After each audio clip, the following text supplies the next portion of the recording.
Okay, let the record show that present are trustees Deleuze and trustee Cardona. Trustee Barnes is on his way, and unfortunately, trustee Hamilton Starks and trustee Devine will not be able to join us this evening. Item 2B, we're going to go ahead and adopt the agenda. Leonard, well, I guess. Yeah, it's a workshop, so we don't even necessarily need to adopt the agenda. We're going to now go on to public comment, and I'm going to go ahead and open up the public comment. First of all, I want to apologize for not being able to be here at the previous meeting where this issue was discussed. Unfortunately, I had a work-related job that basically had me out of town.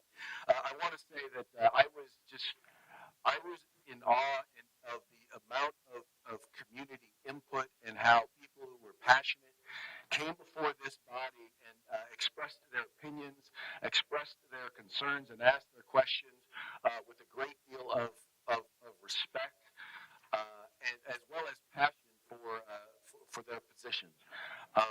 I wish I could say that was true of everyone who spoke.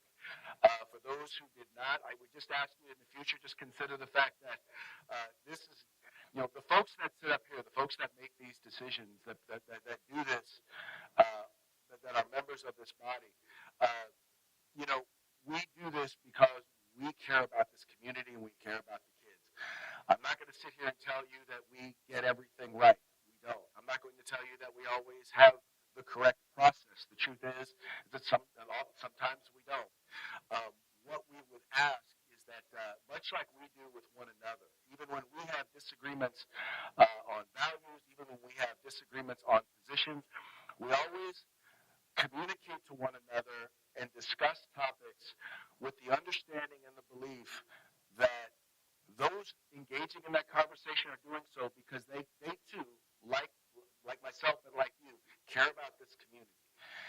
And with that, we give them the due respect. When I say the due respect, I mean we ask them questions in a polite manner, even when we're passionate and even sometimes angry or frustrated. And we give them an opportunity to answer those questions with the expectation that we may not necessarily hear what it is that we want to hear, but with the expectation that we are going to hear the truth. So, with that, as we go forward today, the purpose of this meeting is to kind of talk a little bit about this process to help make sure that we are all on one page when it comes to how this process works. When it comes to understanding what the early literacy program, or the extended learning program is, understand a little bit about it historically, what has changed. We're going to talk a little bit about the RFP process as we go forward. We're going to talk a little bit about what is in that RFP, how that came to be, who sat on the committee that scored the various different things, and then try to think about what are some of the options that we can have going forward. One other thing I wanted to make very, very clear. I know that some people were concerned because this item got pulled from the last agenda. And I want to tell you that this goes back to the very first thing that I started talking in this meeting, and that was that there were so many people here who were passionate about this and passionate about supporting the organization, some of the organizations that had already been here and providing for us. The removal of that item from the agenda was because you were heard. The members who were here heard you and wanted to make sure that we considered everything that we could possibly consider before taking action on this item.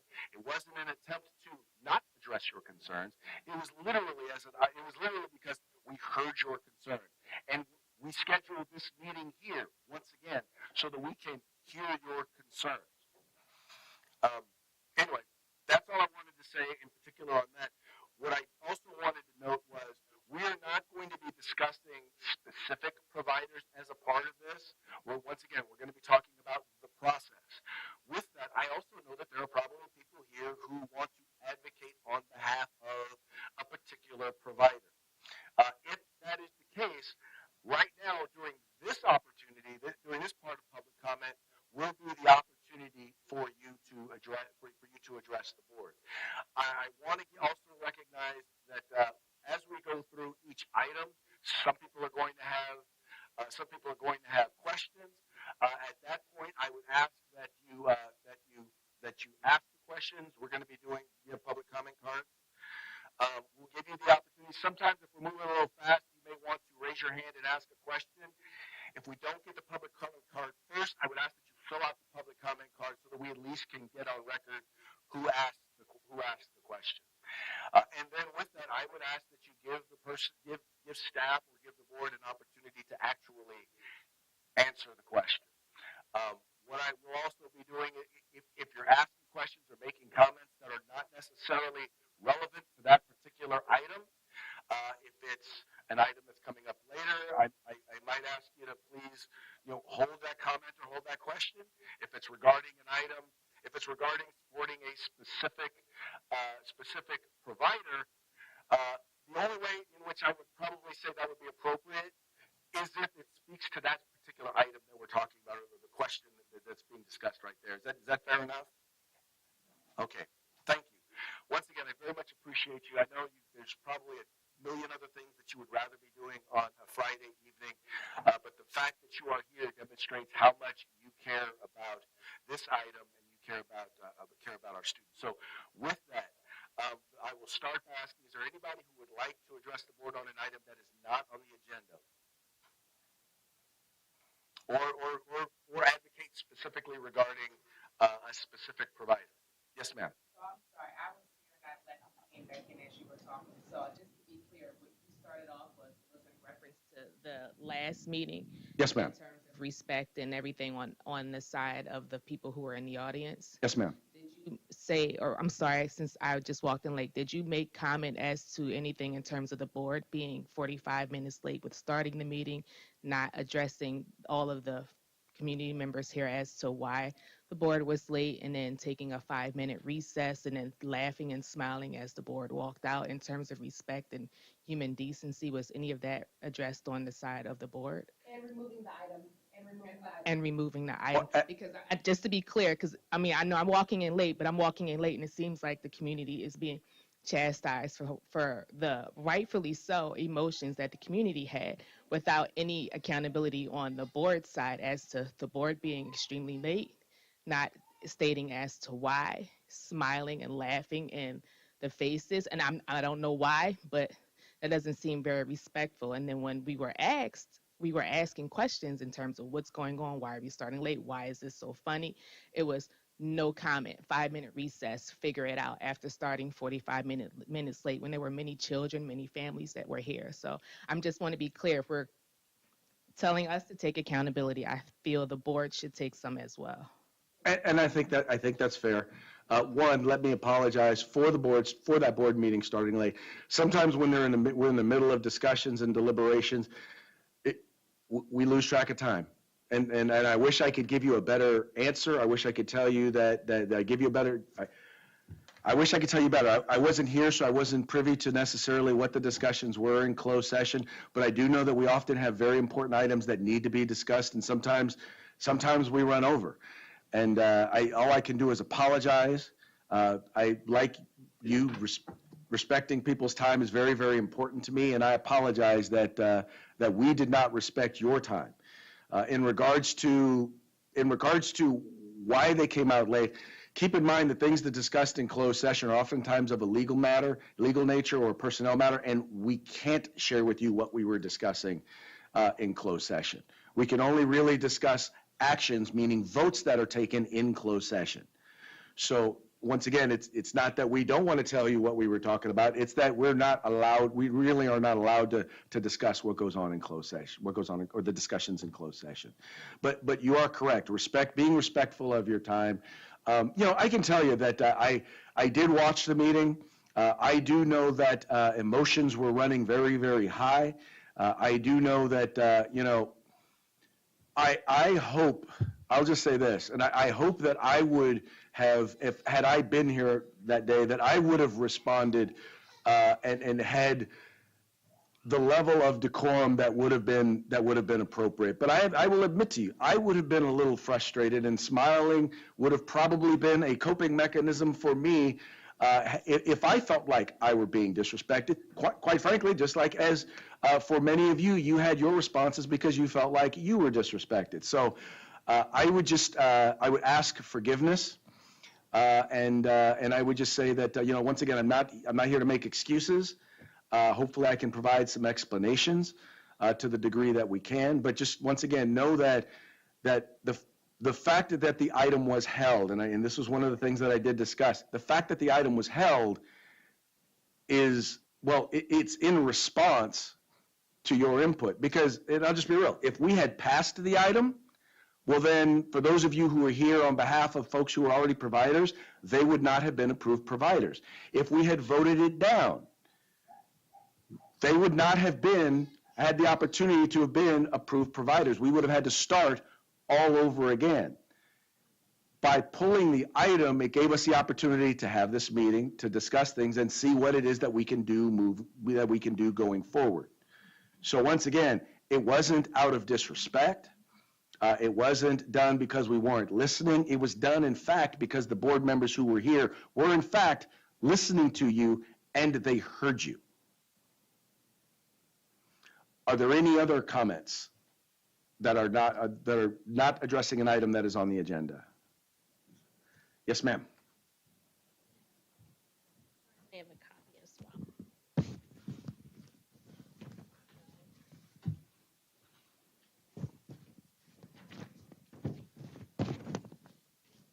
I'm here to express my disappointment in the committee membership and how that affects the overall process for selection. I hope that there's still time to incorporate parent feedback equitably and that these considerations will be taken into account in the future. First, I'm disappointed that the school board did not choose this opportunity to align with their core goal of increasing parent, family, and community involvement. This was a perfect time to solicit parent volunteers to assist in the creation of the RFP, to provide feedback for what works currently and what could be improved upon with our current inviters, and to further the board's DEI goals as well. Creating a presentation like the one we're going to see today and sending it out via Parent Square would have not only been transparent, but it would have been forthcoming of the school district and the school board. It would have notified parents and families of this major change, this life-changing adoption that we may have to go through. And it would have been springboarded conversations in a different manner and would have increased involvement. But unfortunately, that didn't happen. I ask that moving forward, this information is distributed via equitable communication and parent feedback is solicited and taken into consideration before decisions are made. I'm also disappointed that the board seemed ready to recklessly make life-changing decisions without any review beyond the presentations that were submitted. There was no sort of interview process of the current staff and leaders of these organizations that seemed to have been part of your decision making. No observation of the current of the presentations that were submitted. That should have been a part of the consideration process. This is not the same as selecting a landscaping contractor. These are living children who will have to interact daily with the outcome of your decisions, and parents as well. And third, I'm disappointed that inclusion was not part of the RFP. It doesn't appear that the RFP process included any consideration for how these organizations plan to accommodate 504 plans, IEPs, and other important aspects of an inclusive environment. However, discipline was addressed. You did ask them how they would discipline our children. And I don't say that lightly. My child is one who has needed discipline in these programs. And I also want to go back to the beginning of my comment and address the school board's goals. On your website, it says that your goals are academic achievement, school climate, parent involvement, and diversity and equity inclusion. And you have your agenda items tagged for how they meet those. The parent involvement has not been tagged since 2022. DEI has not been tagged since 2022 either. However, academic achievement has been tagged this year several times, and it has 49 tags. And school climate has a long gap between 2022 and 2025, but it was updated this year as well. It has 29 tags. Parent involvement has 15, and DEI has 10. Last meeting, there was a lot of talk about, it's on our website, but your website's not updated. And that's disappointing. It's also not updated when it comes to who your ADA point of contact is. It says that the previous school superintendent is your ADA contact. And we know that's not the same person who's here now. And so that's just overall disappointing that these could have been easily marked fields. This would have been a great way to include parents. And I really hope that moving forward, you either solicit feedback from all the parents in some method. It's not that hard. It's free 99 to do a Google form and get those results back to you. So that's what we would like to start with today. Thank you for your input.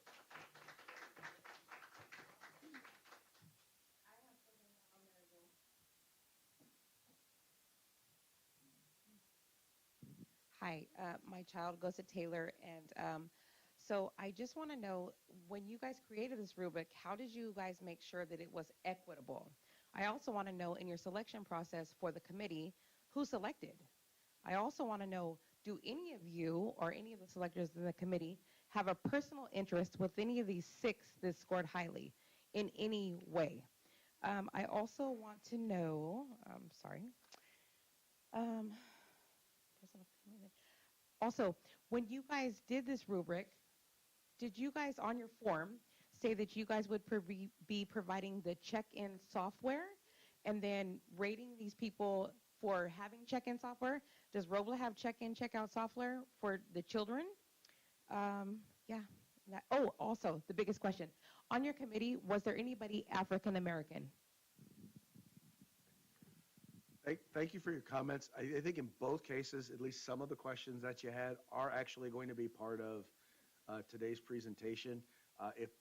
If there are answers that are not, please do us a favor and bring them back up to us so that we remember during that time to go ahead and address those. Okay. All right, is there anyone else who would like to address an item that is not on the agenda? Okay, with that, we're going to go ahead and move forward to the work session. Oh, perfect. Okay.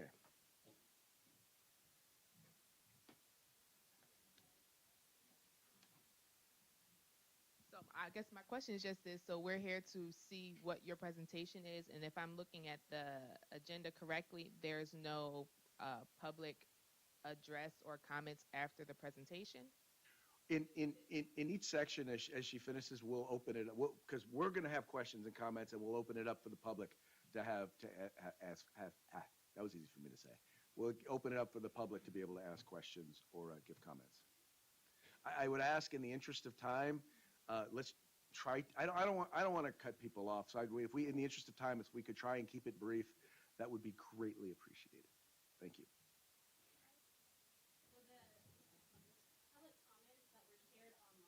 Shared right now? There were public comments submitted to the website. Will they be shared right now as well? For this board workshop? Yes. Yes, it will be. And just to clarify, this is a workshop, so there is more flexibility in conversation. So I'm going to try to answer as much as I can, check off, and then see. Okay. So just to reiterate, this is a workshop just to review the process. Again, we're not here to discuss a specific proposal, but just to review the process and understand. I thought it was important that I really emphasize what I tried to emphasize last week, as well as what I sent in my message on Monday, right? Because there is a lot of information that's out there, and I want to be clear. We will be offering after-school programming next year, right? So any concern of not having a program where your child is participating, that is incorrect. We will be offering after-school program next year. It is free to all our students and families, right? And let me go back. We will be offering after-school program at every site, similar to this year. Our program will include a variety of enrichment activities. Right? Summer will also be available this summer as well as next summer. We will also be providing programs during intersession, right? Normally, our intersession is around the spring break because it's about a 2-week window. We will look to see about interests and opportunities during our October break. Winter break is, it's a little funky because of our school schedule, right, and designated holidays. So we are looking to see if we can expand it in October if there's an interest, but we will be offering it also during spring break. And one thing that we are definitely looking at is offering before school options at every site. And I will say this doesn't answer all your questions, but in terms of getting feedback, right, what we did send a survey out are what types of activities that you are interested or you would like in our after-school program. So I did not ask, you are correct, we did not get a survey of evaluating our providers. That wasn't planned until the end, but I did send a survey out that was attached to the spring message of getting your input regarding what activities you would like offered in our after-school program. And as this is a workshop, I would love to get some feedback how to distribute that out. Many times our messages are sent out via email and Parent Square, right? So if that is not the best method, we know that many families are on it. So would love some more feedback on how to get more responses from surveys. Yes.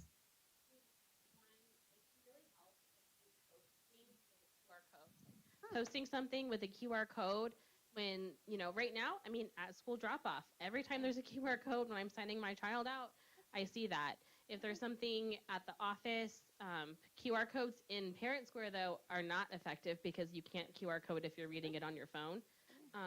I think a lot of people respond to text messages as well. If you could text to a link, if that's an option. I know we get text messages at our school for early dismissal. That is very important. And I think also, I know the school district is trying to cut down on paper, but this might be one where if we have almost no flyers coming home and then we get a flyer, it tells us that's important. So those are just some options that maybe you can make a slight exception to the flyers coming home. I know our school has reduced those, but this might warrant something. And I think it just feels a little sneaky if you're asking what parents want in that spring. Like, we didn't know why you were asking what we want to see in after school programs. We don't know that that's being used to make this kind of decision. That if you put those questions in that spring survey, if it feels, and maybe I misheard you, maybe like what you said is having a different intent than you meant, but it sounds like you put those questions about what do we want to see in after school programs to determine who you're going to select in this RFP. That's what it sounded like. Okay. And that feels sneaky. Okay. That was not the intent. Okay. So I appreciate that because then that helps me. Ramon takes all this information and he sends it out. These are definitely methods that we want to improve reaching out to parents to receive their feedback. I have a question. With the message you sent out on Monday, was that on Parent Square also? I was looking back for it today. It was on there? Yes, okay. Okay, I just want to make sure, because I've seen the email, but I went back to Parent Square today and I couldn't locate it. I'm going to look at Ramon because he's the best. Yes. But thank you for those suggestions. And okay. So again, the objective in the PowerPoint, here are sections that we'll go over, and then where Mr. DeLuz will pause, and you can ask questions regarding what was presented in the section. So the history. So for several years, right, ACES grants were allowed to be awarded to school districts as well as agencies, right? The city of Sacramento, the START program, is an agency. So they've had... Real quick, can you say, what does the acronym ACES stand for? Just so folks know. After school education and safety is ACES, and then expanding learning opportunities program is ELOP, right? But specifically, why I'm mentioning the ACES grant, right? Because the city of Sacramento, the START program, has been awarded the grant to serve the Robla community for years. And I'm not sure how long, but I've heard at the last board meeting at least 20 years, right? So every year, right, when a school district or agency is planning for this program, START is awarded that grant. They're also required to do all the oversight, administrative planning, and then they work with the school district in terms of, okay, the grant is for this many students at these sites. This is how we want to advertise. They work with all the families who are interested, and they have an enrollment procedure, as well as they have attendance requirements, right? So for 20 years, 20 plus years, it went directly to City of Sacramento, and truly, you know, they have the 100% oversight. They just work in partnership of where they're going to support our students, right? And I say where they're going to support our students because truly they do have an opportunity to provide services off campus, right? It doesn't necessarily have to be on our site, but we are so fortunate that we can provide all these services at our school sites. So on February 5th, I received an email that was sent to their director from CDE, the California Department of Education. And what it explained was the updated language in Proposition 28, right, which outlines funding, states that the ACES grant now must be awarded directly to school districts and no longer agencies, right? So now we have another grant, right, that we have to oversee that has requirements just like, I can't even think of another, the lowest performing block grant, for example. So that now comes directly to us, and we have to oversee, we have to follow the guidelines, and then we have to implement it. So, and again, it explains because of the change in language for Prop 28. So on February 28th, I attended a meeting with the California Department of Ed staff as well as City of Sacramento staff discussing what this transition would look like, right? And then given the amount of the grant, and it's $753,000 and some change, right? When we're awarding that type of money or that amount of money, I felt it was important to have a process of how are we going to award this grant to whoever's going to provide services, right? Logically, right, and my first initial thought was, hey, can we just give it to START to do it for one more year? But because of the amount of the grant and the inquiry I received of could other vendors have the possibility of offering the ACES program, then that's where I'm going to, okay, pause. What is the process that we have in place to be fair and transparent? And so, you know, I decided that it was important to have a process, and that process included what's called a request for proposal.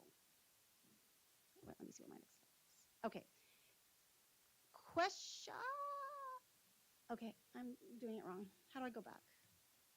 Sorry. One more, two more. Okay. And should I be going one way or the other? Yeah, this one right here. This one, okay. Okay. Thank you. Any questions on the history?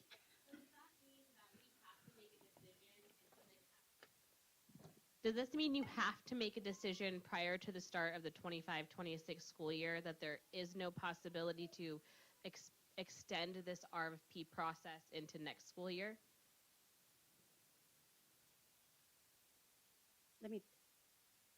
I'm just processing. Are you saying, say that one more time? I'm sorry. I'm just asking, like, does this decision have to be made before the next school year? Like, if this is an iterative process, could we keep going? Like, I mean, I suggested reviewing these other programs, visiting these programs that are like, that probably can't happen or may not happen, right, in the next 2 or 3 months in order to have them start by the next school year. Like, could we take our time? Because it honestly seemed very, very fast that 2 weeks after the proposals were in, you were going to make this decision. And I'm just saying, like, is that because there's a requirement to make this happen before the next school year? I have to think about your question. So can we wait until next school year to award the grants for the 25-26 school year? So my answer to that would be no. If you're saying that, can we not follow the process, then that in results means I'm awarding it, and I'm going to say randomly, or to our current providers. So does that make sense? So if we do not follow the process, then we are awarding it per se, or the board would be awarding it to our current provider, which does not allow any other provider to do it. So, but you had another question too. What was your other question? Okay, thank you. I'm sorry. And truly, for whatever, thank you, whatever vendor, right, or provider that we're going to work with, they do need to prepare as well as staffing. Staffing and prepare and really present their actual proposal of what they're going to provide to be issued a contract for consideration. Okay.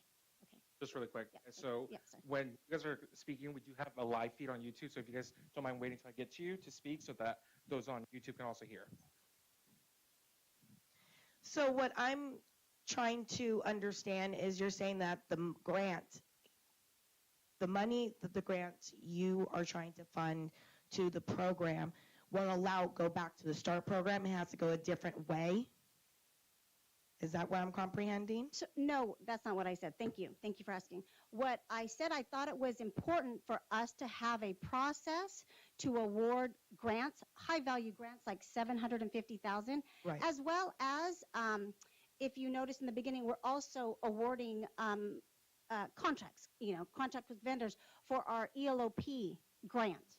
And that grant is about $3 million, over $3 million. So in essence, the total amount that we would be awarding is almost $400 in grant funds, right? And so I felt the district has never had a formal process because, one, we didn't have to issue the ACES grant to anybody because the city of START was awarded that directly, right? And then how we were awarding contracts for ELOP the last few years, right, did not have a process. Did not have a, did not have a process where anyone can see if they could provide services. What we did was, for those that were brought, I'm going to say, to our attention, whether it was from a site staff or district staff, right, we really said yes, And so with this RFP process and it being public out there, right, we have received proposals from other vendors who did not know that they could submit a proposal to us to be considered. Okay, so you're Yeah, saying that yeah, you want to add yeah. add other people different people to help monitor our children who's been doing it for 20 years No, and I'm give not. them different, they've been provided on so many other activities like the kids have been doing now. The challenge is once again, prior to this year, we weren't the ones who made the determination as to who was going to be providing the service. Now that we have that opportunity, it's a relatively large amount of money. And we would be neglectful of our fiduciary responsibility if we just gave it to a friend, if we just gave it to someone that we liked. We have a responsibility to see what providers are out there, what services that they can provide, and the quality of those services, and what the cost of those services are. We do that with everything else, in particular when we're talking about dollar amounts of this size. So we wanted to we needed to look at and at least create the opportunity to see what else was out there. As a part of that process, all of the people who are currently providers had the same exact opportunity as everyone else to submit a proposal, which should have put them in a better position because, they've been here. They have an idea of what it is that we should be looking for and what it is that we need. think there was another, okay, thank you. So I understand what you guys are saying because the funds is coming to you guys now. I understand that. So you guys are have the opportunity now to include more vendors. And I understand what you guys are saying, but as adults, we don't like change. We try our best to adapt to it, but as adults, to be honest, we don't like change. And the kids in the programs both the programs that you guys are thinking about, maybe removing and adding new programs, the kids are already used to these programs. They've bond with the teachers, they're doing well in school, and they're adapting to everything. Now, with new vendors coming in, as kids, they tend to like drop back, not to be more social. So I understand what you guys are saying. Mhm. Okay. Just going through her. Let's see if I need it. Okay. Okay. So just a little bit information of what is a request for proposal, right? So an RFP, it's a document. It's, it solicits proposals from vendors for services. I know there's other information there, but really we are looking for after school program, before school program services. It outlines our needs and our requirements, and it invites potential vendors, right? Which also includes our current vendors to submit a proposal outlining how they're going to do that. When is it used, right? It's normally used when you're looking to secure services and really for high value projects. And almost $4 million of contracts being issued, right? That easily could have gone to one person, right? Or multiple, right? To me, I think it was important that we had a process, and that's how many times RFPs are used for. I meant $4 million. So we have in total 753,000 and some change for ACES and about 3.1 million for ELOP. So in total, right, almost $4 million.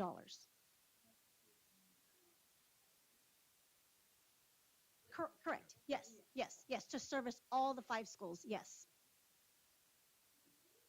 Okay. This is just technical. Any questions on RFP or okay? Okay. Here is a nice graphic timeline that Mr. Fajardo mentioned or put together. Simple. So as I mentioned, February 5th, we were informed. March 24th is when we issued the RFP. April 14th is when they were due, and then the committee met on in April, and then what you saw last week was the staff recommended to move forward 6 vendors for consideration. I'm just gonna wait real quick because my next one is easier. Mine's easier, I should say. So I'm just gonna repeat. So the RFP was posted on our website as well as in the Sacramento Bee on March 24th, right? We also did inform all our vendors, our current vendors. And when I say current vendors, I want to be transparent. It is not just the 3 vendors, right? We have a lot of supplemental vendors, right? They might provide services through one of our programs. For example, we partner with United Way to do literacy, and they do work for students that are enrolled in the START program, right? We have at Glenwood, I know there is a company that does sewing, right? And while it is housed at Glenwood, it is open to all the students in our district. They would just be transported to Glenwood. Or I can't think. Food literacy. Food literacy is another supplemental contract that that provides services to the students in the START program. So when I say all the vendors were aware of the RFP, it's all our supplemental vendors, or I say baby vendors. Yes. You don't find that I've never seen an RFP process go that fast. You don't, as a board, see how fast you're speeding it up, and so then you're expecting current vendors within a 2-week timeline to get an RFP done while they're actively still implementing the program. and then to have that turn around and turn into you guys, and you're trying to automatically start this within the 25-26 school year, which I'm assuming is probably already planned out in terms of the schools, in terms of calendars and everything anyway. And then we were still being told to apply for summer programs and after school programs that now may potentially be up on the chopping block. You don't see, I'm just surprised at how fast the turn. I've never seen anything, especially with schools that are known for moving turtle like speed, how fast this was turned around. And then with parents only being told literally the week of the meeting that this is what is happening on a larger scale. I know you're saying it was put out there, but a majority of us are saying, and I've even checked with the school that my kids were, no one really heard of any of this. And just looking at how fast this is, just strange how fast this is all happening. I recognize that. There are some RFPs that are lengthier and some that might be 2 weeks, right? I recognize, like I said, this is the first time that we've done it. It's definitely, feedback that we will take into consideration when we do the next RFP. But okay. One other question too. And then with everything is happening and all these funds and how fast everything is, why would it? And so one question: the funds are for the academic year only. They're not able to roll over or transfer year to year. Is my first question. So the funds that you're awarded for they're only for 25-26 school year, or can they roll over? So the ACES grant, and I will be honest, right? So like I said, this is the first time that we've been awarded the ACES grant, but it's my understanding the ACES grant is for that designated school year. Yes, okay. Yeah. And actually, I don't have a problem asking. This is a workshop, right? So it's not a formal meeting. I don't have a problem asking START if ACES grants can be rolled over into the next school year. Yeah. Well, yes.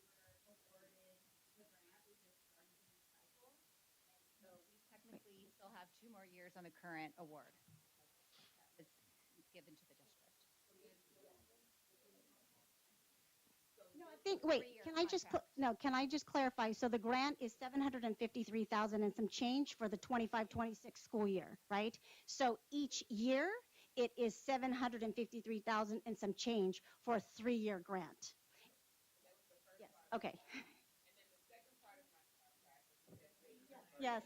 Yes, please be mindful that we have online, and we want to make sure that they hear the information. Get your exercise today. Yes, yes. So then my second part is then with everything that is happening, why not allow the current people or the current providers to continue doing what they're doing? Because I also know that each school is contracting out, like you said, the food program, the sewing program, there's Freedom School, and I'm not sure if they're contracted under the START or if they're a separate entity, but either way, allow it to continue happening while this process is extending out this process, and or allowing those contractors to come in under the START program just to make sure that they are following everything the way that the board as well as the community would like it to continue, and then for the next cycle, allow them to be their own standalone providers. So I'm looking at Joanne. That's why I'm smiling. So I don't want you to think smiling. So let me just provide some clarity, right? So START has their own programs, but a program like food literacy and United Way, that's a contract directly with the Robla School District, right? And then they, right now, in its current design, right, they provide these services to the students only in the START program, right? Well, no. Okay. I know I don't want to try to talk about vendors, but I will. So let's just say we have Roberts Family Development Center, who is at Taylor, exclusive of Taylor.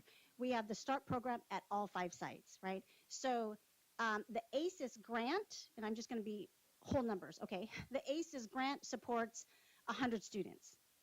It's really 83 students, but 100 students. And then START had an additional contract for ELOP, right, to serve an additional 100 students.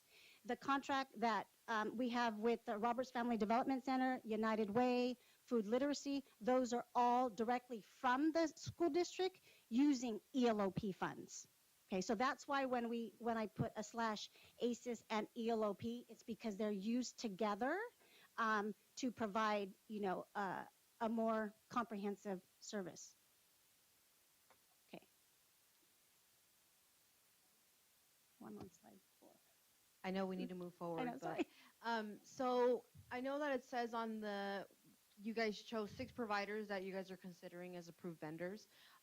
It shows on the website who you guys are considering. Mhm. However, I did not see START as one that you guys are considering. And one of my main questions to me that is, what did you guys agree on that you guys feel that START is lacking for it not to be proposed as a vendor to continue? Okay, as you mentioned, we're not going to talk about specific vendor proposals, but I'll go through the process of the RFP, and then at the very end of the slides, there were, I think we have 2 slides of what made some proposals strong, as well as a slide, maybe a slide or 2 about what could have strengthened a proposal. Okay. Okay. So so we issued out an RFP, and then if there was any questions or clarifications, those potential providers had to submit the questions by April 2nd. It is on the back of the document. It's called the FAQs that is also available. There was a rubric that we will go over.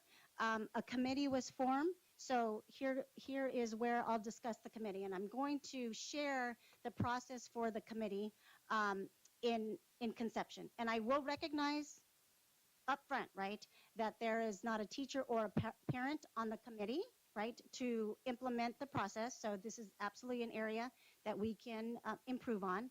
But when we are looking at following and administering the rubric, reviewing these proposals and applying the rubric to the proposals, right? The reasoning, or who was on the committee and why, right? And I'm going to give positions, not necessarily individuals, positions, right? So we have our director of curriculum and assessment, right? So the programs that we offer before school, after school, and intersession really should complement our curriculum, right? We have the director of state and federal programs and our English learners, right? So from the lens of this is a grant and all the requirements that required for a grant, as well as ensuring that we keep in mind of all our students. When we talk about equity, it's not just English learners, you know, it is, I'm somehow addressed the IEP 504. I'm going to figure out where I'm going to address it. And then we had a site administrator, right? We had our chief of technology, right, with all the requirements and all the things that are required to support our programs. And our chief of technology has a plethora of experience with our RFPs. And then we had my executive assistant, who really manages a lot of, I'm going to say nuts and bolts, you know, that are requirements for all our programming. So let me just. So there was a question, is there a check-in software system, right? I will say that we will be required to use one next year, right? Do we have one currently that we use this year with all our providers? The answer is no, not one electronic. Do we have a system? Yes, we do, right? So all our providers take daily attendance, and then I believe they submit them monthly to our office, and then we have our staff enter them into our student database. So when we have to provide reports of opportunity and access, we have that. But do we have one electronic system? No. Are we in the process? Yes, because we do know that the new requirements next year for ELOP will require an electronic system that really talks to our current SIS system. Q. Okay. So I have a Yeah. question about Okay. the committee. Yes, yes. Oh. So my question is, does Elliot Lopez, Mario Pinman, Cindy Lyon, Ramon Frajada, Sean Foley, Lena Tran, Megan Janowitz, Stephanie Coyle, or Alejandra Cabardo have children that go to these after-school programs? And how were they selected for this committee? Like, do they actually know what goes on in these programs? So all the individuals that you listed are site assistant principals. So other than the directors, but the last are all site assistant principals. And part of their job responsibility is to support and to support the ELO programs at their site. So I would safely assume that they've been in the programs to know what is happening at their site.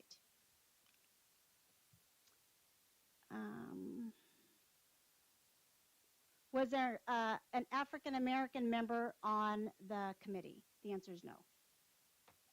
Yeah. Okay. Why was there not an African American member on the committee? Look at our demographics in this area. Yeah. No, you are correct. So there wasn't. No, she had mentioned that that is something that we have to work on. I agree. So I apologize for that. There wasn't, in terms of the positions that I named, we did not have. I could have had a principal, but I had an assistant principal on the panel instead of a principal. So that is definitely something to consider for next year. Okay, I think that's it. Okay, and, oh, I'm sorry. 25-26 school year. No. So the RFP is only for 1 year, the 25-26 school year. This is the first time, so I felt it was important that we do another RFP for the following years, as opposed to.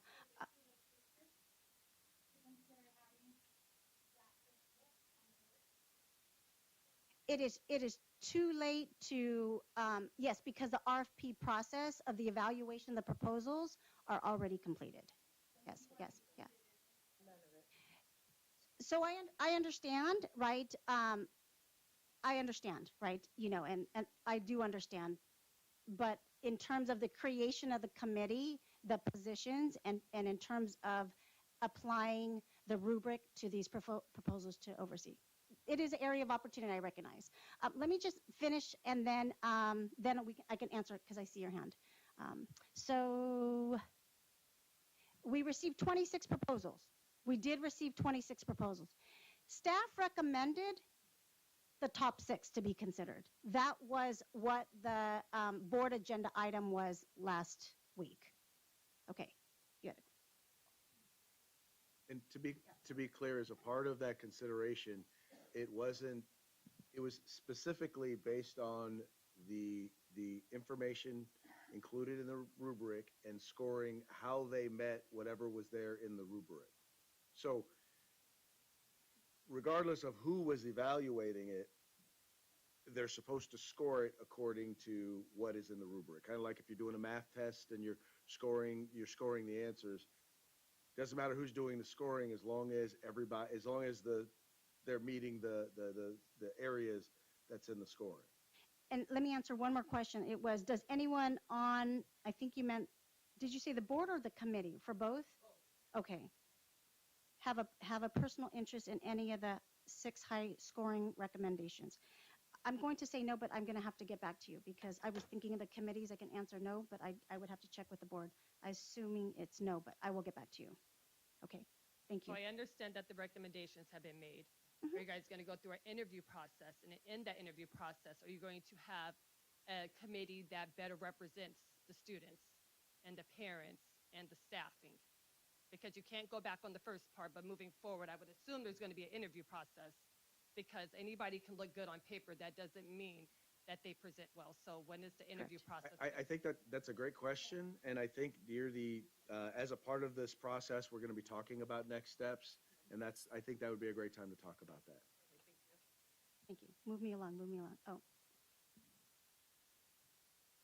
If we could just once again, for the sake of time, if we can get through the section on the history and then save all questions regarding the history and the timeline for at the end of that section, and then do that for the various sections going forward. If we could save our questions for the end of the section, that way I think we can move this along a little bit faster. It's because in some cases, some of your questions may wind up being answered as a part of the superintendent's presentation. Craig, I don't think this question is going to be answered, but maybe. So you said that it was your answers were based on your rubric, right? Your rubric? Who created that rubric? That is actually part of the presentation. So here is the rubric and the sections of the rubrics. There are 6 sections in the rubrics and over 100 points, 20 points for addressing program needs, elements of high quality programming, program evaluation, program design, professional development, and program funding, right? So those are all the 6 aspects, right? So in creation of the rubric, right, staff did create the rubric. What we did was we looked at multiple rubrics, multiple RFP proposals and rubrics for many districts and put together our rubric. I mean, our RFP and our rubric, as simple as that. So I know you're taking pictures. We do have hard copies available in the back. Okay, okay, just if you, okay. Oh, okay. But we did print hard copies of the rubric as well as the questions and the RFP. So I could read it. I could read it. So the first section, Mr. Ramon said I should read it. I usually don't read word for word, but I will. Addressing program needs, describe how the proposed program components will address the needs of the district students and families. The program or provider will support the district Board of Education approved strategic goals for the district by providing systems and structures for student support and must align with the district goals, focusing on building relationships between families, students, staff to ensure schools are supportive, inclusive, and safe environments that maximize learning, right? And so when the committee is looking at this section, this is the overall description, and here are the 11 elements that were taken into consideration for scoring this section. Now, I know you guys are all reading. Would you like me to give you time to read it, or would you like me to read all 11? Or I'll give you time.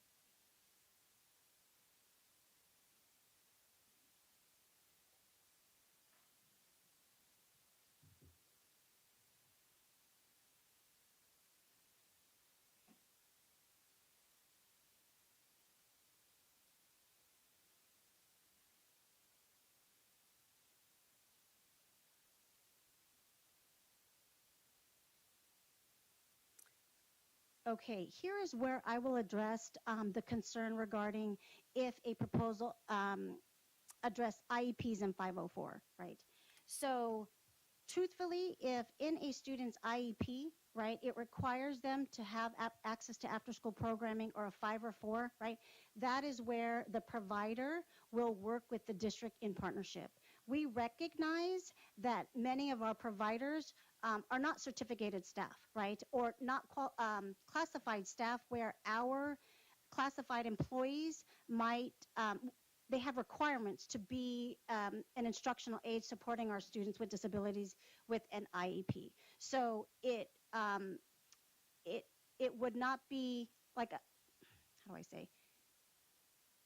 It would not be uncommon for a provider not to outline the details of supporting. They might say something. We will work with the district to ensure that the IEP or 504 is adhered to, because the district has the qualifications. We have the certificated staff, or we have the classified employees that have the training. So it would not, it's just being mindful of that. Yes.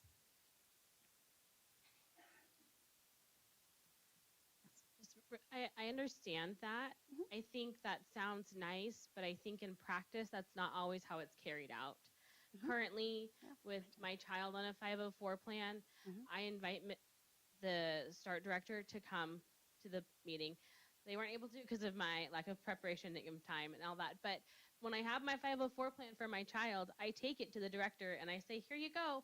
And they do their best to implement it. They talk to the student's teacher, and maybe that's above and beyond, but if that's not in the program, like that's just one of those things that like it's hard to describe, but it's an amazing benefit, and you can't put it in a proposal. And we work through it all year long, and there's times when I go to the director and say, you know, is your teacher following it? Because I notice there's a lot of X, Y, and Z happening. Can you just touch base with your teacher? And they go, oh yeah, let me refresh them with that. We've provided things that are in the 504 plan, like says the parent provides us. If anything we provide to the classroom teacher, we provide to the current program. Like that's where we're looking to see, is that type of relationship going to be continued? Can we hope for that, expect that? Like, will our children be taken care of to that degree? And I think that's where my question comes from. And that's where I think the program is missing. And I think they could address that. You could have asked for how they would handle those kind of situations. Yeah.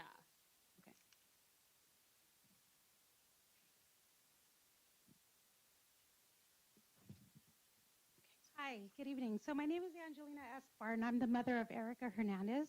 She goes to Taylor. I've had other children go to Taylor as well. She is disabled. I have no problems with her being in the START program. They've always been attentive. They always communicate. They've always reached out. They have access to medication if needs be, based on, her situation. And with other vendors coming in, I'm not too comfortable with her not being able to transition, accordingly and be able to be around the people that have been providing services for her. So with the START program, I really recommend having them. I don't know, Ms. Chen, yourself, if you have children. I'm a medical assistant at Kaiser, and I know that, everything makes a difference. And even just saving one life can make a difference. I'm here today. So I strongly agree that, the START program continue being there and being in the proposal. I don't understand why they weren't even named in the proposal or considered, but it is something that should be, fully considered and evaluated. I don't know if there's any amendments you guys can do to your new proposal, but it's always something that you can do. We do it in the medical field.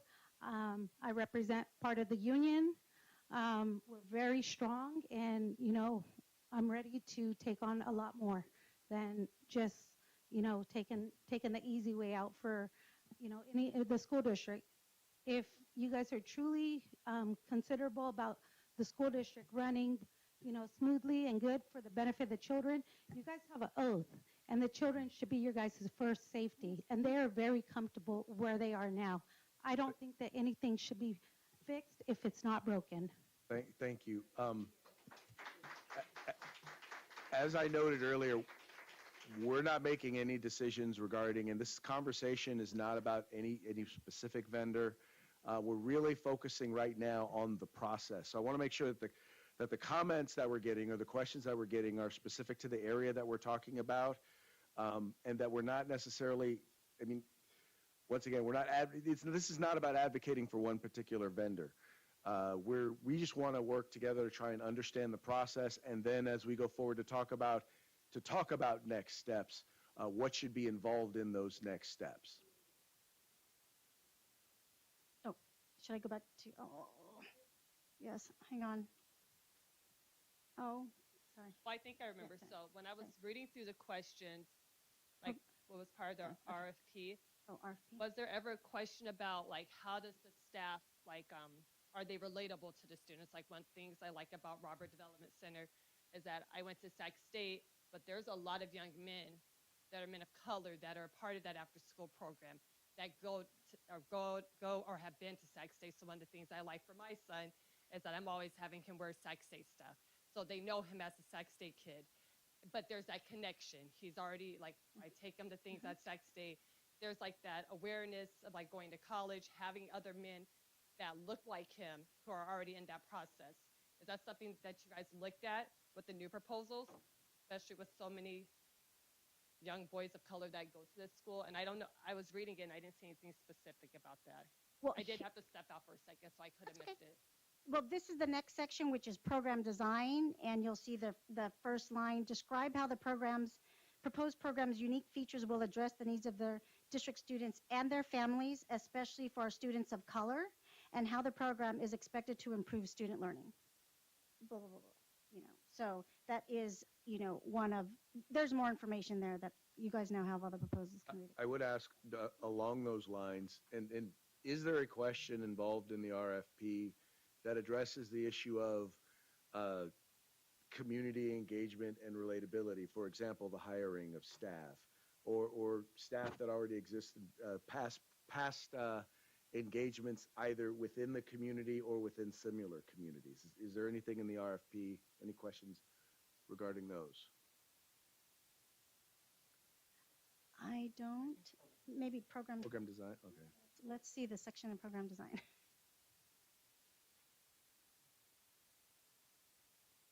So program design fees, we want to make sure that our families know there's no fees for anything in the after-school program. You know, this is free to all our families. The ratios, it's important when a proposal, the ratios for first to sixth grade is 20-1, and TKK, the staff ratio is 10-1. So I'm trying to see. It's under professional development? Okay. So Ramon says professional development. If we don't address it in professional development, please bring that up. ACES has a requirement regarding early release policies, and we wanted to be clear that, you know, the proposal was for 180 days, and then in the supplemental FAQs, it asks about, are we offering summer and intersession? The answer is yes. Program promotional materials, registration notices, statements must be provided in English and students' primary home language, Spanish. I know that when we send messages out, we send it also out in Russian as well as Hmong. So we could work to see if we need to send out more material in those languages. Question regarding design section. There it is, right there. Designs? Oh, I just answered my question. Yes, I found it. Okay. Just to be transparent, I have this thing with my staff, and I said if there are questions, and on the side, I'll go 1, 2, 3, 4, 5, and then I move. Okay. The next section is elements of a high quality programming. And you'll see goal 1, partner with before school program providers to deliver programming that is hands-on, engaging, student-centered, results-driven, and fosters childhood joy. Goal 2, provide enrichment and educational program elements, especially literacy, to assist students' academic advancement. Goal 3, improve attendance of participating students during the school year and the after-school program. 4, increase positive student behaviors during school hours by providing significant social and emotional learning opportunities for all students to feel safe, inclusive, and in caring environment.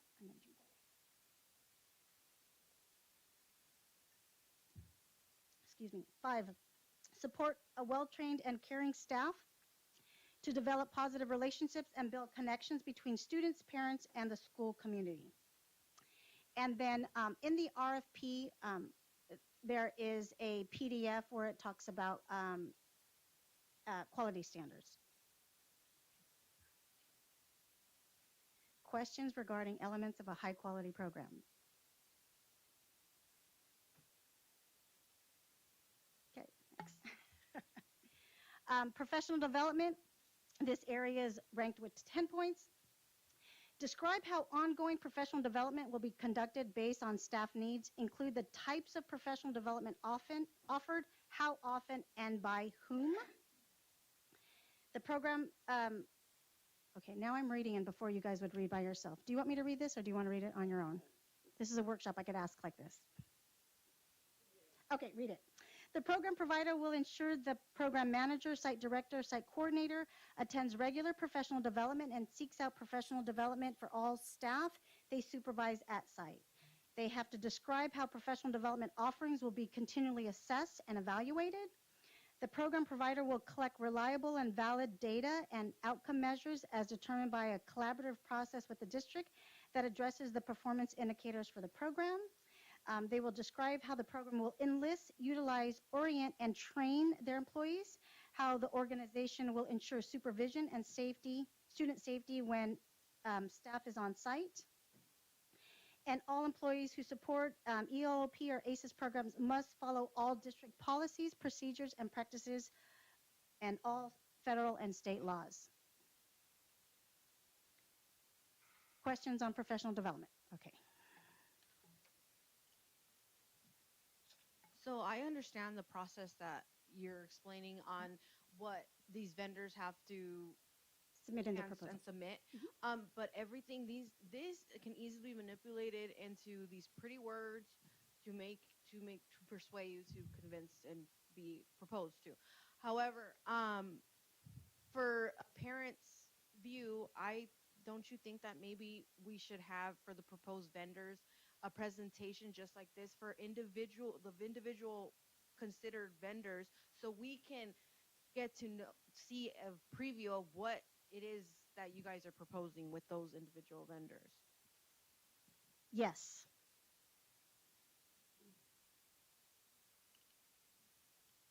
Are all of these people fingerprinted that are going to be around our children? that is a requirement. Yes. To be clear, that is a legal requirement.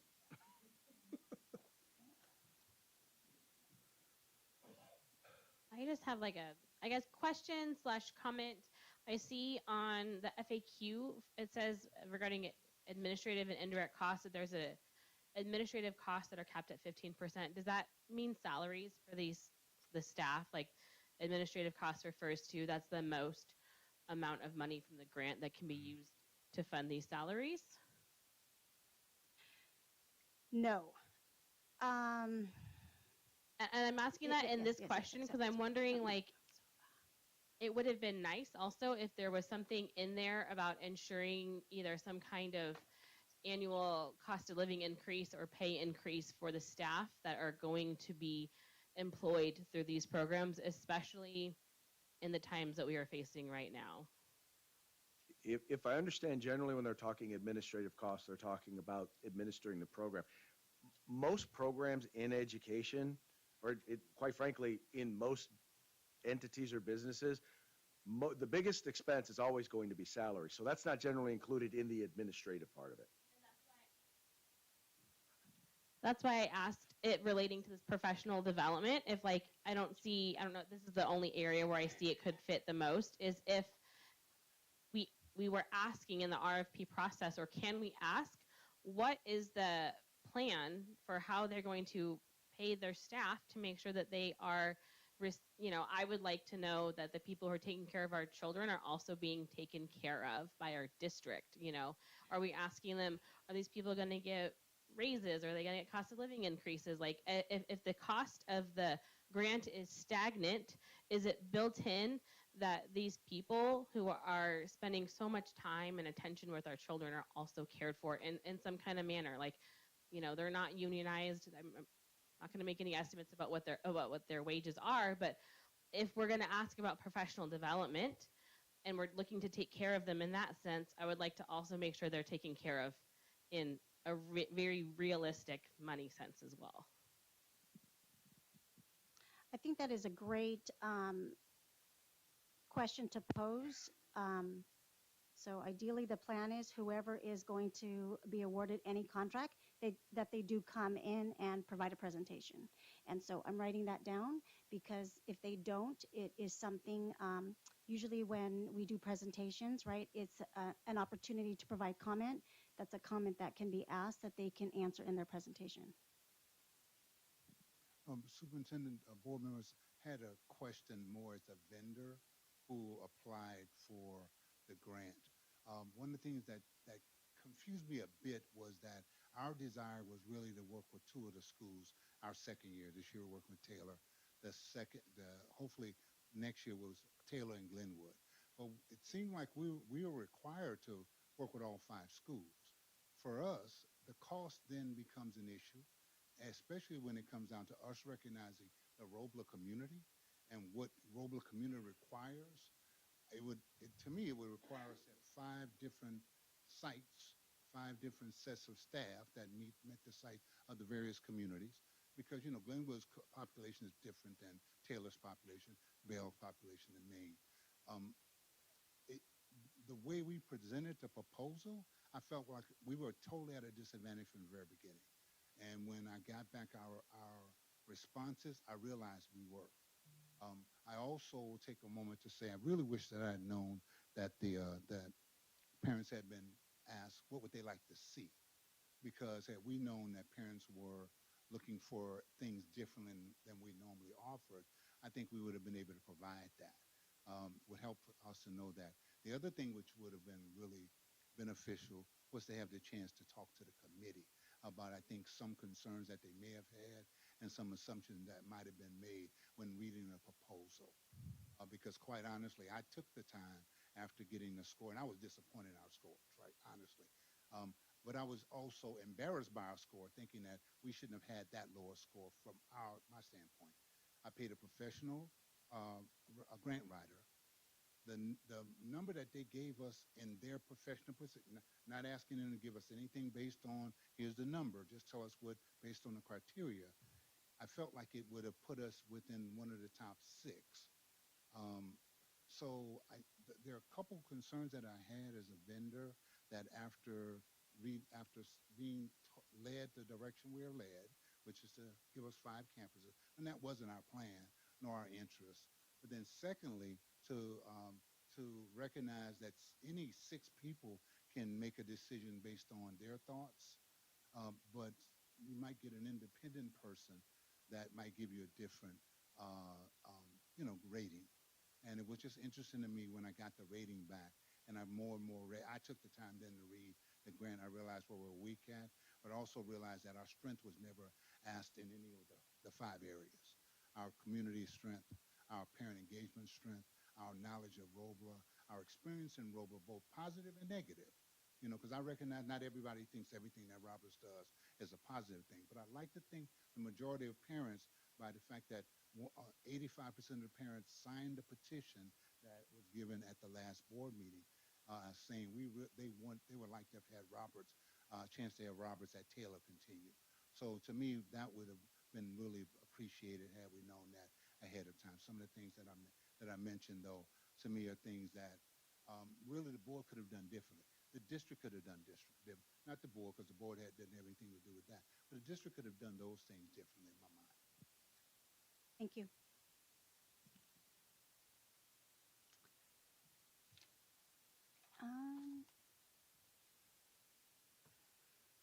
Program evaluation, 10 points. Describe how the organization will collaborate with the district to develop continuous improvement tools. The program will work with Robla School District leadership to demonstrate progress towards meeting the program goals outlined in the service agreement. The provider will work with the school community and school leadership to create, refine, and modify the site after-school program plans as needed. Describe how the organization will implement what they have learned from implementing the continuous improvement tools. In partnership with Robla School District, the program or provider will collect reliable and valid data and outcome measures as determined by a collaborative process with the district that addresses the performance indicators for the program. And the program will maintain and submit accurate recordings of the following documentation: program plan, late arrival, early release policy, attendance policies, student sign-in, sign-out records, staff personnel records, monthly attendance reports. The provider will use district-adopted tools for monitoring and evaluating the program on a monthly basis. Questions on evaluation?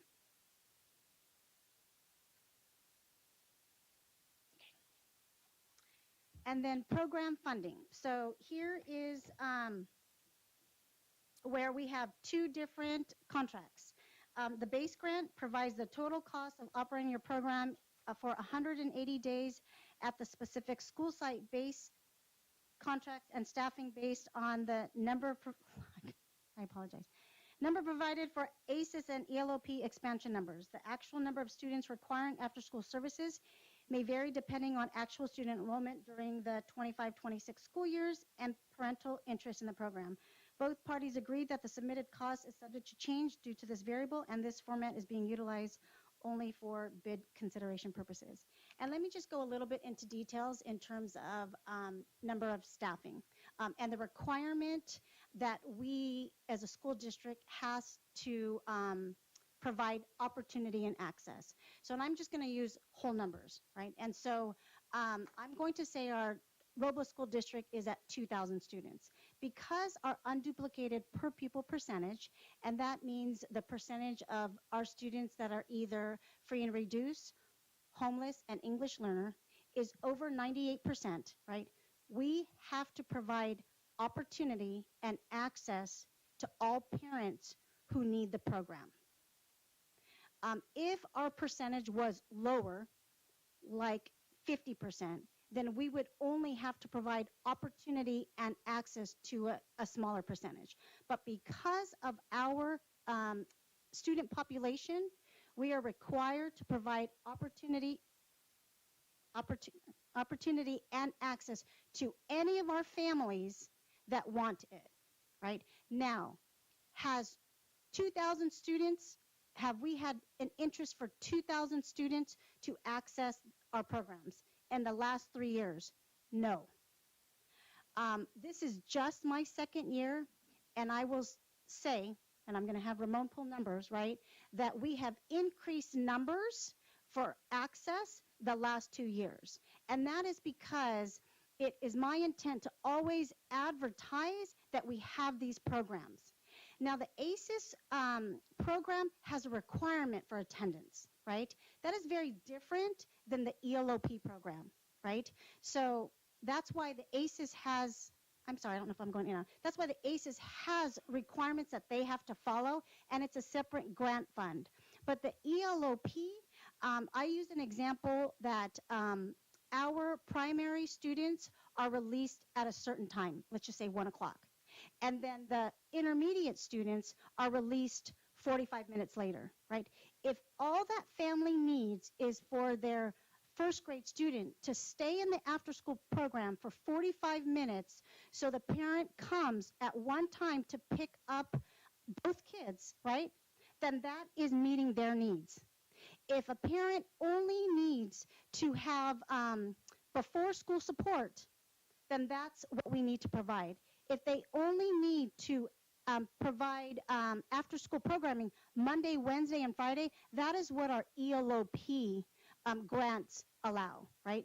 ACES, again, they have a requirement of how many days they have to attend and how many hours, right? But the ELOP gives us flexibility. So when we talk about how many students, right, we've increased the number when we talk when I talk about issuing contracts and how many they can support, right?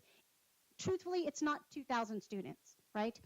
But if I had to, then I would have to look at the contracts and ensure that our total funding of $4 million, right, will be able to support providing services to 2,000 students, right? And this is where funding makes a difference, or funding really, really plays a factor, right?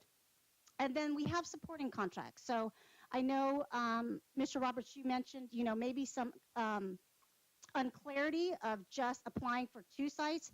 You know, that is something that I would just suggest in the future when we issue out the questions and the RFPs, FAQs, right? Did you have an opportunity to just apply for 2 sites, right? Because the answer, you know, is yes, right? We did look out for base programs, for programs that have the ability to provide at every site, but supplemental programs, you know, there are programs like, who do we have now? United Way, right? They are not every day, right? They are, I believe, a 6-week rotation at every 5 sites. So that would have been like a supporting contract. Okay, question? Yeah. Oh, comment.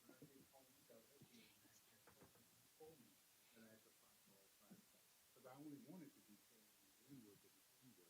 So I was told to do 5. That's the only reason I responded to that. I had no interest in doing that. It was just the 2 that I asked about. Oh, Taylor and Glenwood. I called those out by name. So I did call. And then, no, I didn't put it in the question because I was talking to the superintendent. And I guess I had become accustomed to talking directly to the head in that manner. But that's been the Robla way. And I'm sorry, I apologize if that sounds anything other than just being straight. Absolutely. And I believe I had referred you to send the questions to Mr. Fajardo because we were at a time period where we were accepting clarifying questions, right? And I don't recall saying that because, to be transparent, any calls that I received, I forwarded it to Mr. Fajardo for transparency and for fairness. So I understand that might be the Robla way, but I want, I think that's what. Okay, okay, thank you, thank you. Yes. Okay. Okay. While we're addressing contracts, I'm going to play devil's advocate. Obviously, we would probably want to put in the contracts for a vendor that they must serve a minimum of or have an enrollment with a minimum of X number. What would become of that contract if the parents did not enroll their students in there where they met that number? In other words, if you tell the vendor for this program, you need to have a minimum of 30 people in your program on a daily basis, and you only get 25 kids signed up by their parents, where do you go from there? So for example,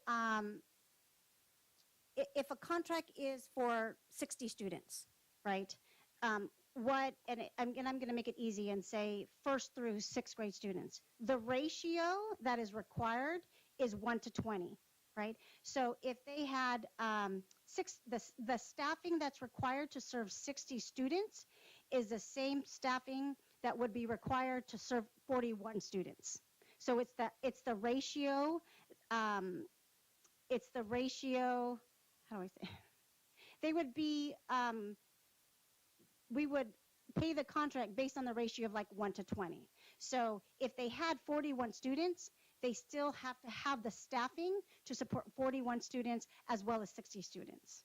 So 25, for example, right, would be a ratio of 2 staff members because they're over 20. Does that make sense? Okay, yeah. If you sit there and say, okay, for this contract, you will serve X number, you will have a minimum of enrollment of X number of students. Up to, most likely up to. Like up to 60 students, up to 100 students.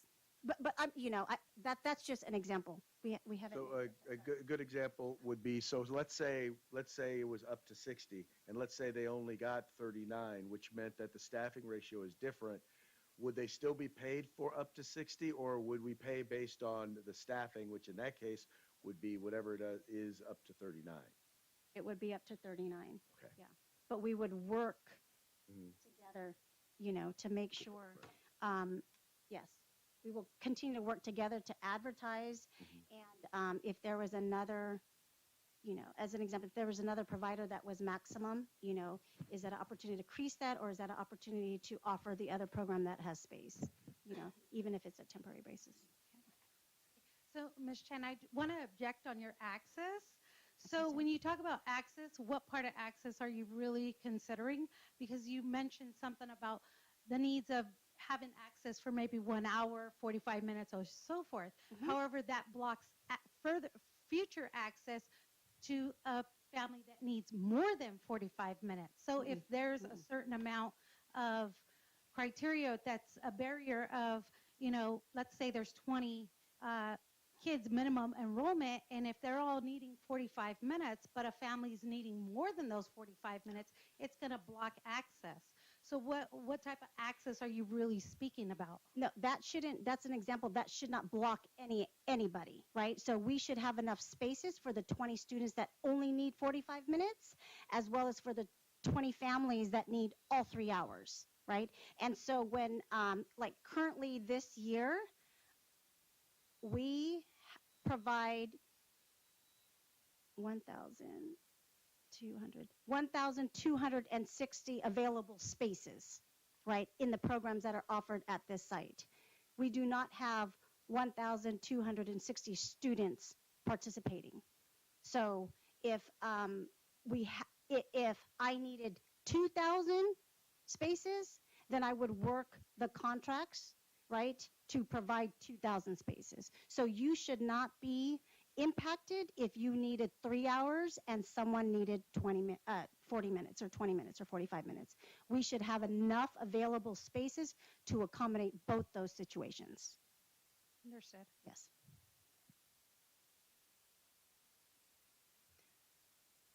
Okay, the FAQ has a lot of questions, but I just pulled out a couple, right? Because this came out of the questions that were sent to Ramon in terms of vagueness in the RFP, right?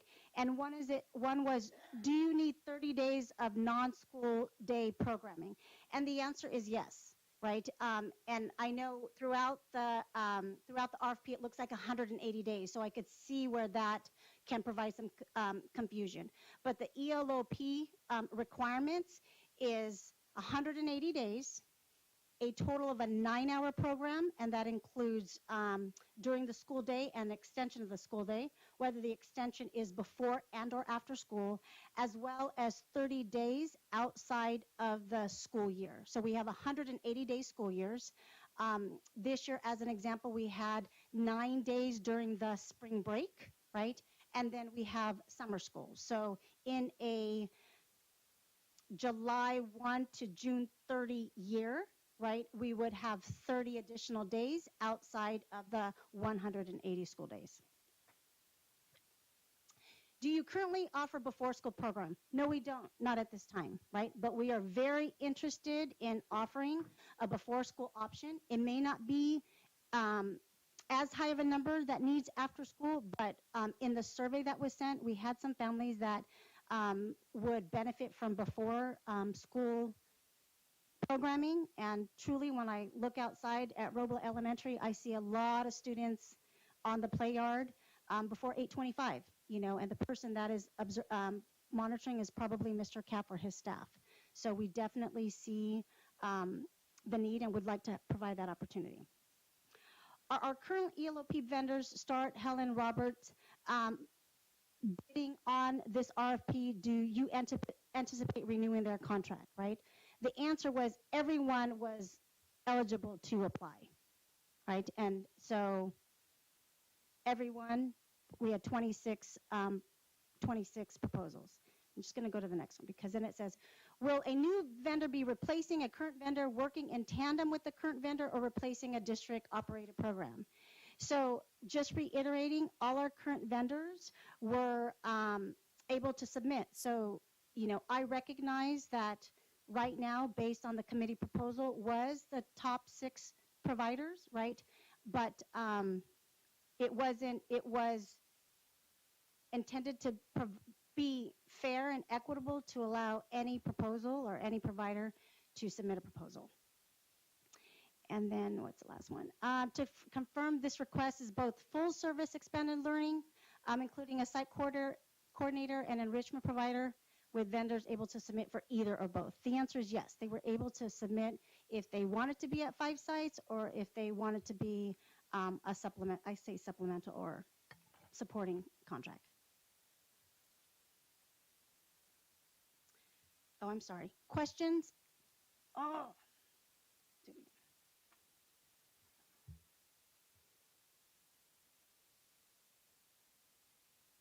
Any questions on the FAQs? Yes.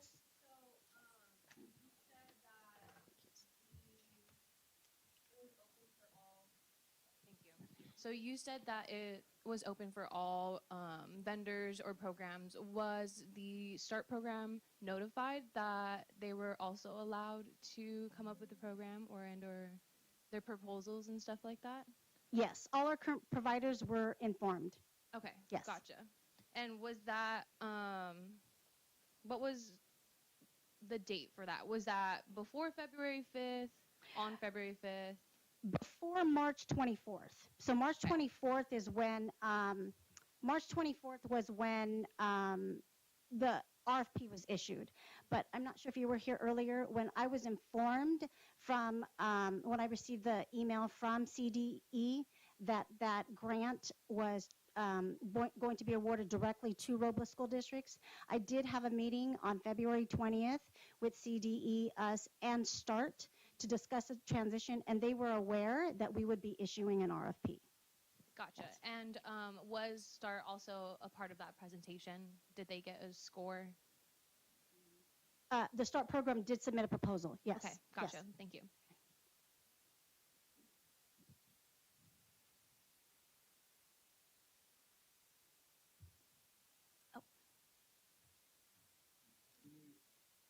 Were any of the supplemental providers who work with the district selected among the top 6? Yes. Okay. One? I'd have to look. Oh, I'm not sure. out of the I top, think one. That's one. His question was, and I'd have to check, so I don't want to give it an inaccurate. Was any of the supplemental providers selected in the top 6? Was it one of them? Oh, Olivo. Currently Okay, through Olivo. START. Okay. got it covered. Okay. So, and the other part is of the 6 that were selected, I think that means it's 1 local, 5 or out of towners, or is that's the way I saw it on the webpage. Okay, so just for clarity, I want to provide clarity, right? The recommendation for last week was for the board to consider the top 6 providers as our preferred vendors, right? So just to recall, the board did not take any action. So we pulled the item, right? And we are discussing the process, right? And so that would be part of next step. So no, the board has not taken any action on anything yet. Yeah. Correct.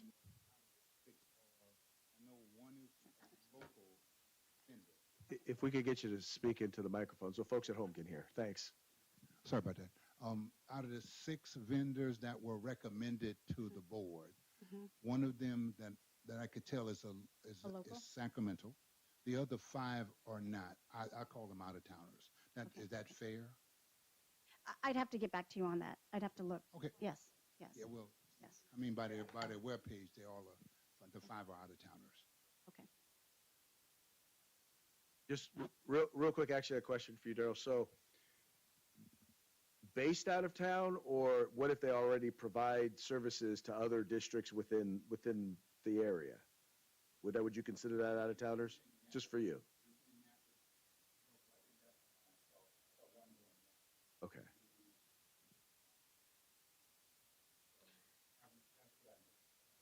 Okay. Yeah. All right. I think we have one in Roseville. Yeah, I'm not Okay. certain if the question is are they based out of town, or Yeah, that like was you my could be question. based out of Berkeley but support Natoma School District, right? Yes. Yeah. Okay. I know there's one provider that has a local program in Roseville, but I want to give, I would like to have the opportunity, not now, right, to research and say, of the 6 providers, do they have programs locally? Yes. So Okay. Superintendent, write this down. Yes. did you read any of the RFPs? Yes. I did not. Oh, wait, no, I did not read the proposals. Yes. Okay, Yes. so So are we're you going to read them? Absolutely. As a superintendent, Yes. it's quite disturbing that you seem to be unaware of some of these things. You're the head.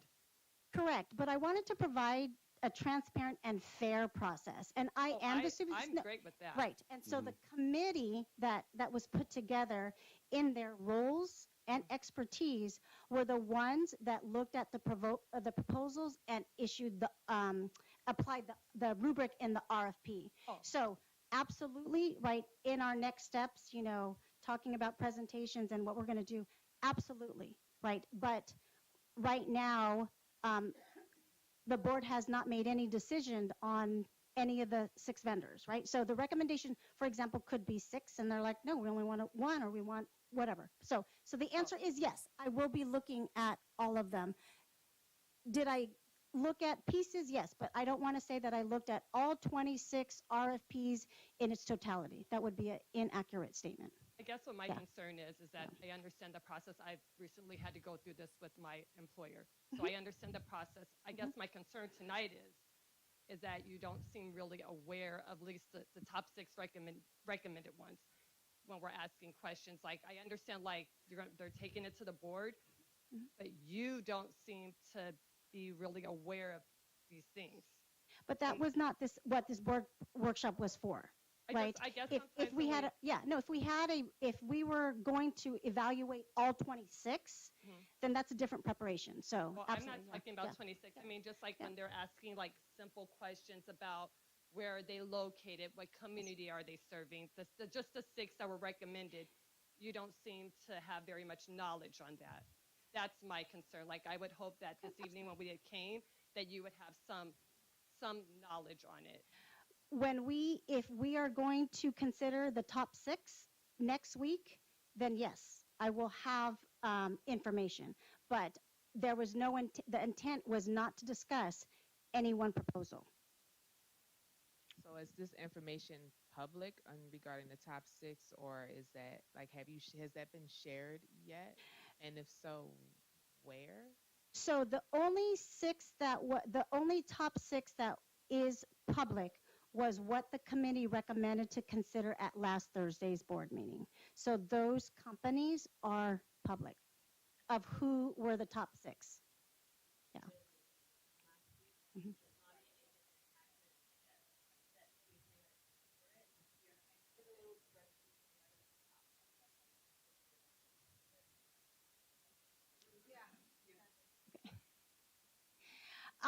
And then, so what I thought might be helpful was what are some of the aspects of the proposal that made it a strong proposal, right?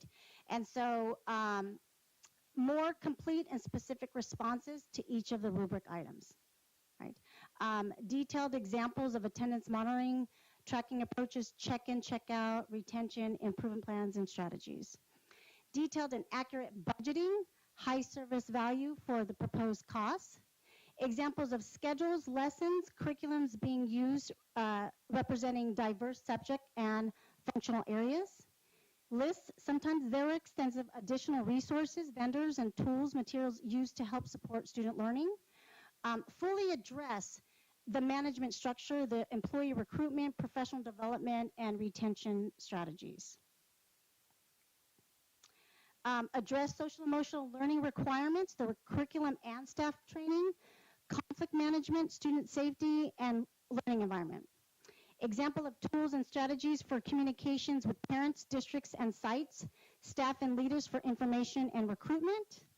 Provide examples of student outcome reporting and monitoring support tools approaches. Examples of comprehensive program evaluation methods, artifacts, approaches, and detailed and feasible implementation timeline.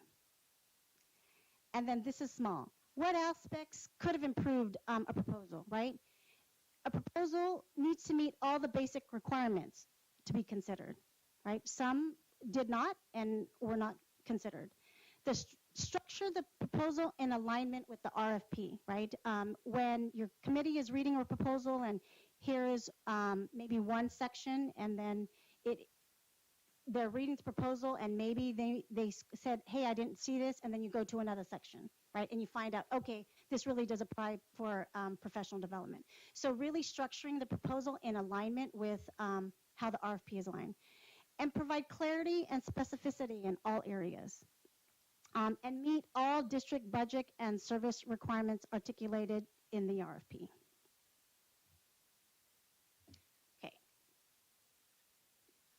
Okay, so next steps, right? Because we're not making any decisions here. This is a board workshop. So, I guess, did you want questions? Yeah, well, first, let's go ahead and, were there any questions regarding aspects of the proposals that made it a strong proposal or some of the areas that could have improved in proposals? Did anyone have any questions relating to those?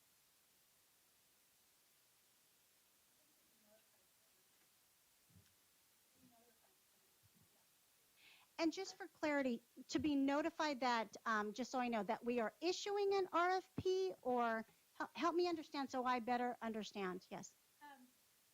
Basically, just to be notified sooner that there's going to be some type of change. There's conditions, there's things that are being considered, just to keep us informed. Remember, we are the parents. We are the parents of your guys' children. that you guys are under oath to, help navigate, teach, learn.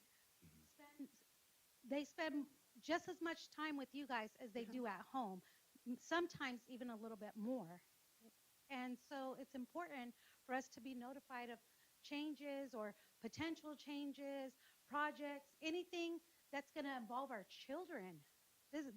We're here for the children, and you guys are all here for the children. So some Definitely. type of communication, some type of, acknowledgement, just to let us know these are things that are happening. February Yeah. 5th, not Yeah. April 24th or after. I mean, come on. There needs to be some type of change, and it starts with you guys that are on the upper level, for that way you guys can bring it to our attention. These are our projections, these are our budgets, these are, certain things. We have no knowledge of things until we hear them from other people or other leaders or so forth. Some things come across on Parent Square. Not everybody has Parent Square. And just for clarity, we didn't know, like, I understand about communication. That is definitely an area, that I can improve on. But in reality, when the RFP is issued, I'm not I'm not aware or thinking that it's going to change a program, that we were going to change, right? I was only aware of that when I received the recommendations because of following the process and applying the rubric. So, but absolutely, and thank you for other ways to communicate versus just Parent Square. Were the 26 vendors aware that the structure of the proposal needed to align with the RFP when submitting, or is this just something you guys said would have been helpful after the fact?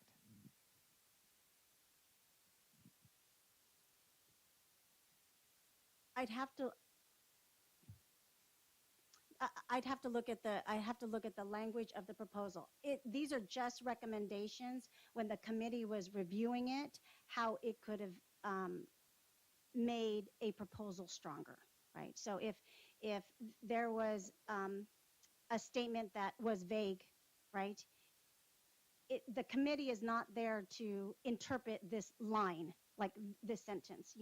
We do professional development, period. But if the RFQ asks for specific professional development regarding, I think, like behavior strategies, if you don't, it would have been beneficial for that proposal to be very specific.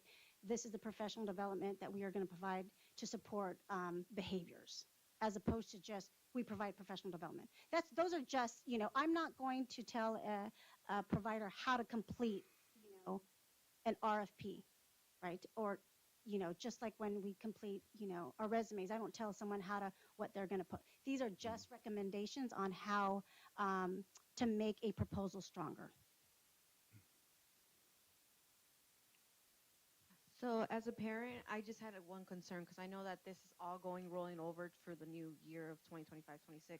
However, through this summer camps, a lot of times, like for parents, when the kids go in the summer and it's still 25-26 summer, does that apply to the new vendors coming in, or would we still continue with what we have now, being like the start summer camps? Because a lot of people already enroll in that. We rely on that, and this change is just too fast and impulsive in a way. So just for clarity, we are in the 24-25 school year. So the summer program that is on the website with START and Roberts Family Development Center for Freedom School, that's for this So summer. once decisions are established, then that's when they will start from the beginning year in the fall. In the you're fall, saying. that is correct. Okay. Thank you.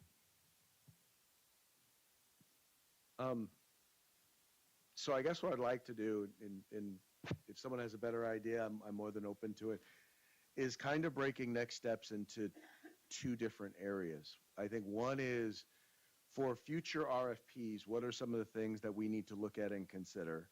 And then the second piece of that would be, what can we do within the guidelines of the law to be able to address some of the concerns we have about this particular RFP process and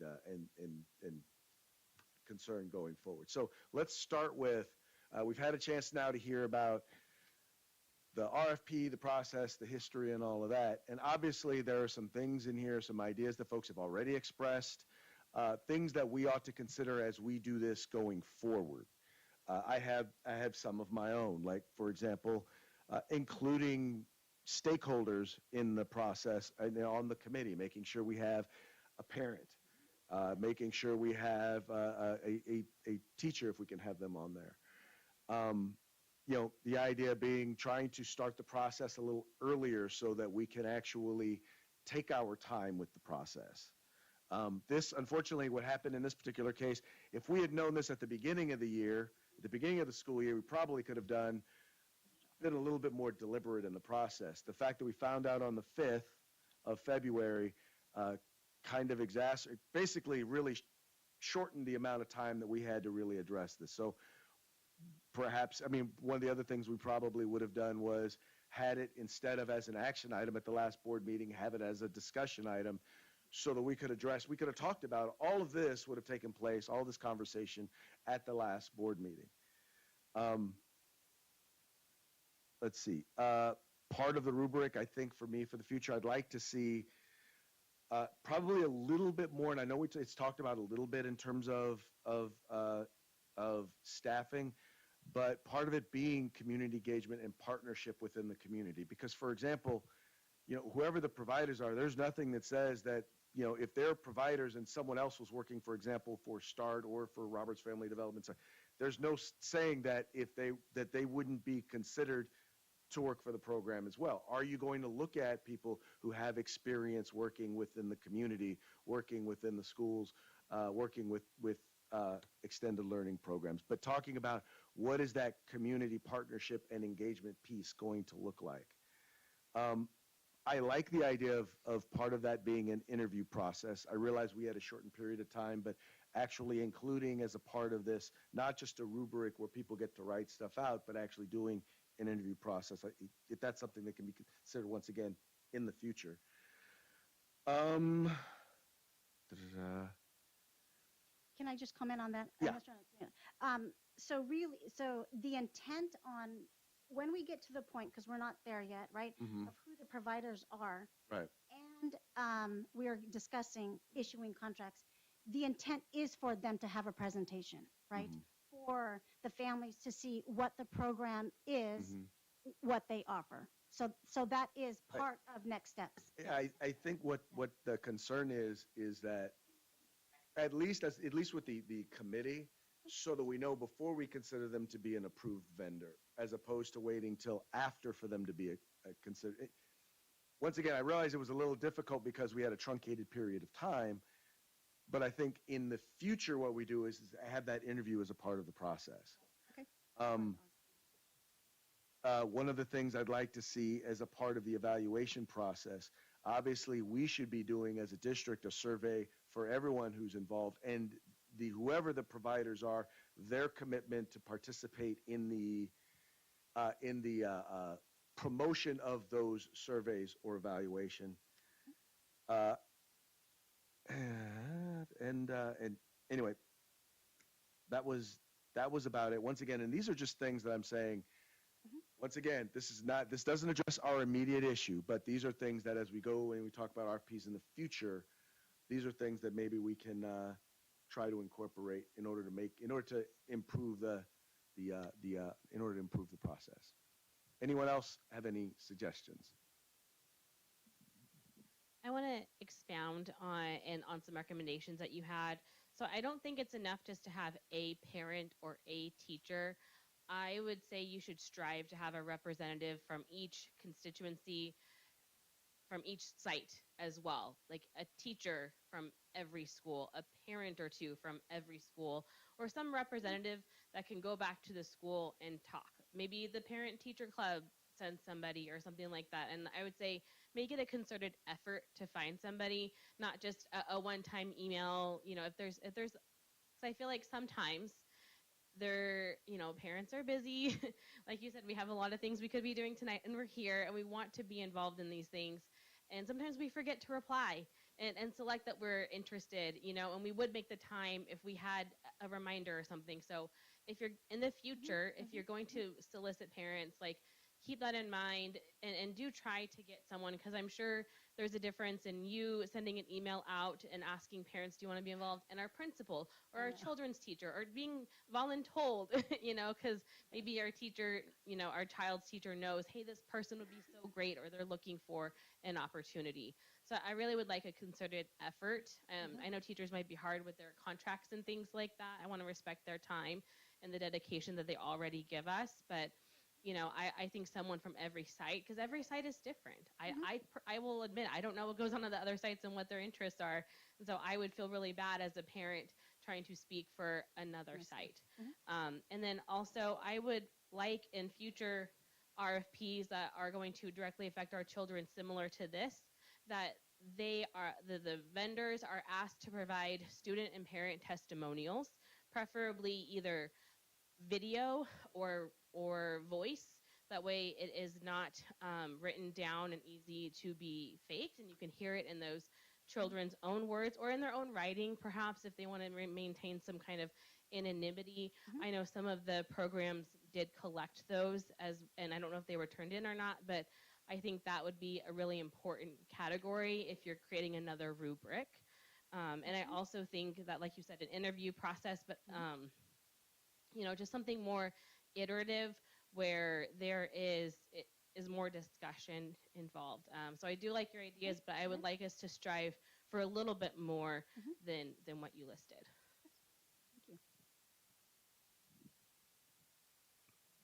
So when you were speaking about the presentation that they would give, that's clearly not an interview. So what would be stopping us from having an interview?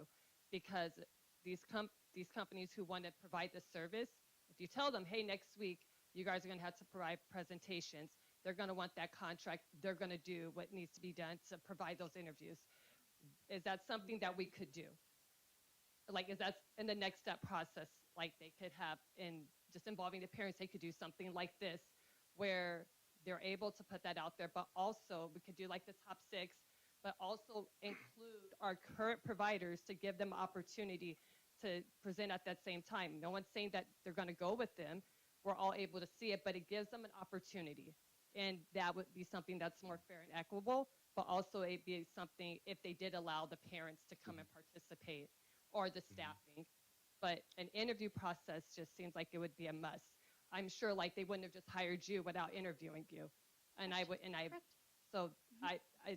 seems wild to me that you had said that they would be presenting after they were chosen. That just seems scary to me. I think one of the things to clarify, as she noted, simply being an approved vendor does not mean that you've been hired as a contractor. In other words, the idea of the presentation is going to happen before a decision is made on whether or not we're going to approve a contract for them. I think that's just as a clarification. Okay, so just using a different choice of words, and I'm using interviewing versus that's what you're.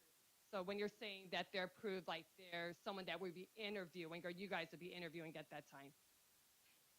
So no, I just want to provide clarity. So you use the word interview, and I think of interview, panel interview. What we had mentioned was presentation. So right now, I don't have anyone to present, right? So if the board approves the 6, then the 6 would be contract to present, right? And you're saying, could we have an interview during that time? That's something I have to, yes. So, but I didn't want you to think that we were answering that question with yours. So I wanted to be clear that, yes, the presentation, the idea was a presentation before any contracts were awarded. And the question is, can we include an interview before contracts are awarded? So that's when they do the presentation, like they do their presentation, then afterwards, then there's an interviewing where they're asking questions, they're vetting them, making sure that they didn't just put a nice proposal together, but that they have proof of what they're doing. They're not just salespeople coming in and bringing swag to convince you guys when they're not truly qualified. Correct. That happens? I know. Through all of this, and we had to pick vendors and. No, we would if it was the top, the 6 that are recommended, we would do that process. I'd have to think. I know we were doing the process of like reference checks, things like that, but I'd have to think about if we could accommodate the interview, versus just asking questions during their Well, presentation. I can Yeah, only yeah, say as someone yeah. who's gone through this Yeah. recently, Yeah. it's quite easy to Yeah. do. And they will put an interview they'll put the Yeah. presentation and be interviewed right away, very quickly. Yeah, yeah. Thank you. So then my other question would be, I guess for now and or moving forward. So you talked about having teachers or a teacher or teachers. You talked about parents, but then there's also who the program is for, and it's the students. Has any? So I have a series of questions. One, with the current programs, has any type of survey been done district wide or school wide in terms of how the students feel in terms of the program or what they're being provided for now? And then also with all the chatter and that I hear going around the district in terms of academics, and in particular, at least at my kids' school, Robla, there's a lot of conversation about how low reading scores are and reading scores and reading scores. So then my concern is, because after school also picks up a lot of what's left off in the school, what academics or what's been said or proposed or whatever to help combat the particular communities issues in terms of academics, in terms of ESL or ELD, whatever it's called in this district, in terms of the after school programs. And then also a basic Google search of the top 6 providers does not look good. Like Levo, Alpha Best, just putting their name in Google, I don't see a lot of positive things in terms of from reviews left by parents and then also by current staff. Now I know that, I mean, it could be for whatever reason, but that's an automatic concern for me. And then moving forward, what in terms of the students is going to be taken into consideration, since this program is for them? Like I know at other schools or other sites, students' voice is very heavy in terms of who is coming in and serving them. So then just in this whole process, what voice do not only the parents and the teachers, but what voice does the students have as well? And then also, like I said, addressing a lot of the academic concerns. I don't know about the other schools, but I do know particularly at Robla, reading is something that is constantly a concern. So I'm not sure if I'm supposed to answer that. I wrote that down as recommendations for future RFPs.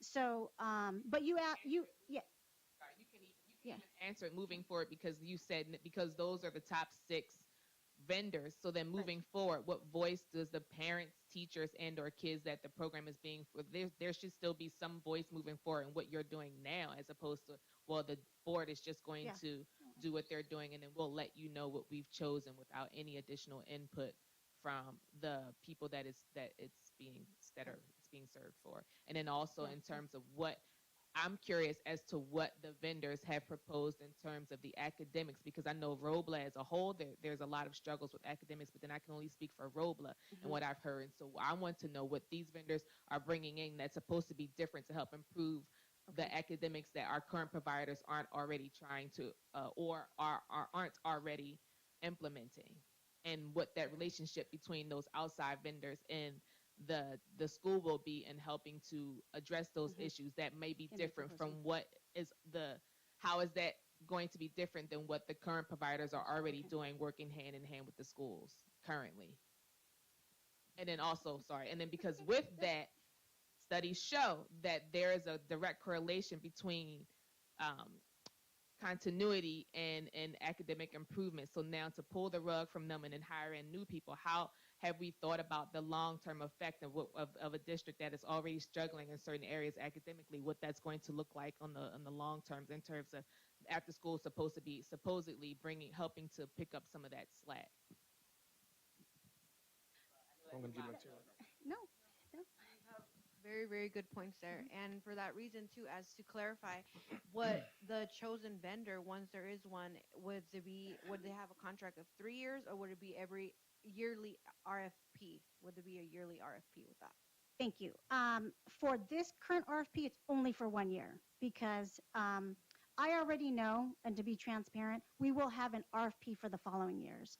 And I appreciate all the feedback, because this is great. And part of what we will discuss in the committee, and I absolutely understand expanding the committee, is for the next round, do we want to do another 1 year or do we want to do 2 years? I definitely did not want to do more than 1 year because this is a new process Right. for the district. So I recognize there are definitely areas of opportunities, to improve the process and, make it better to meet our needs. Yes. Okay, so when we're talking about if we're moving forward and thinking about the process, when you were mentioning like with student engagement, did it not mention like having the older students like from Oh, each campus be a part of this, like a committee, like they should be a part of the interviewing I wrote process that down. if you guys were to Yeah. do it. And my question is, why did that not cross? Like, if to me that would make sense because it's going to be they're the stakeholders here. If that was something that was involved, and because you can have them in a small area where they can participate, and and it's a great learning experience. I think I think I have to think about student engagement or student participation because our our highest grade level is sixth grade, right? And I would have to look at how many sixth grade students are actually participating. So I definitely will solicit student feedback in terms of what are some of the things that they want in a program. Absolutely. So that is definitely something to consider for moving forward. And we might be able to incorporate it before we make contracts. So Okay, I have one other question, and you may have said this before, and it's been a long day. Yeah. It's Friday. Did you guys not think about, or did student engagement, like, did you ask students what they wanted prior to this? Or it just now sounds crazy, just now thinking about the students? No. So, did I send a survey out to parents? No, I mean, to students. students. I did not send a survey out, a general survey out to students that I sent out to parents and staff. No. You asked me earlier, do we have an evaluation process for our providers that gets feedback? Currently, we do not. We do not. We don't have one that exists that evaluates any of our programs. Is that on my list? Absolutely, right? But prior to me coming here, we do not have a process that evaluates any of our after-school providers. Did we conduct, I call them empathy interviews, for a partnership. So Robla School District is in a professional learning network with the CASA and CCEE. I know these are all letters. CASA is the California Association of African American Superintendent and Administrators, and CCEE is the California Collaborative of Educational Excellence. So we are in this PLN with 8 other districts that focuses on African American student achievement. Part of that was looking at the program a Freedom School has at Taylor, where Miss Crisp and Miss Lyon are all part of our team. And so during that process, did we do empathy interviews to gather some information regarding the Freedom Program? The answer is yes, right? When we had some questions regarding the Helen Institute, did we do empathy interviews for the students in the Helen program? The answer is yes.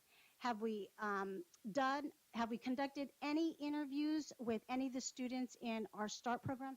The answer is no.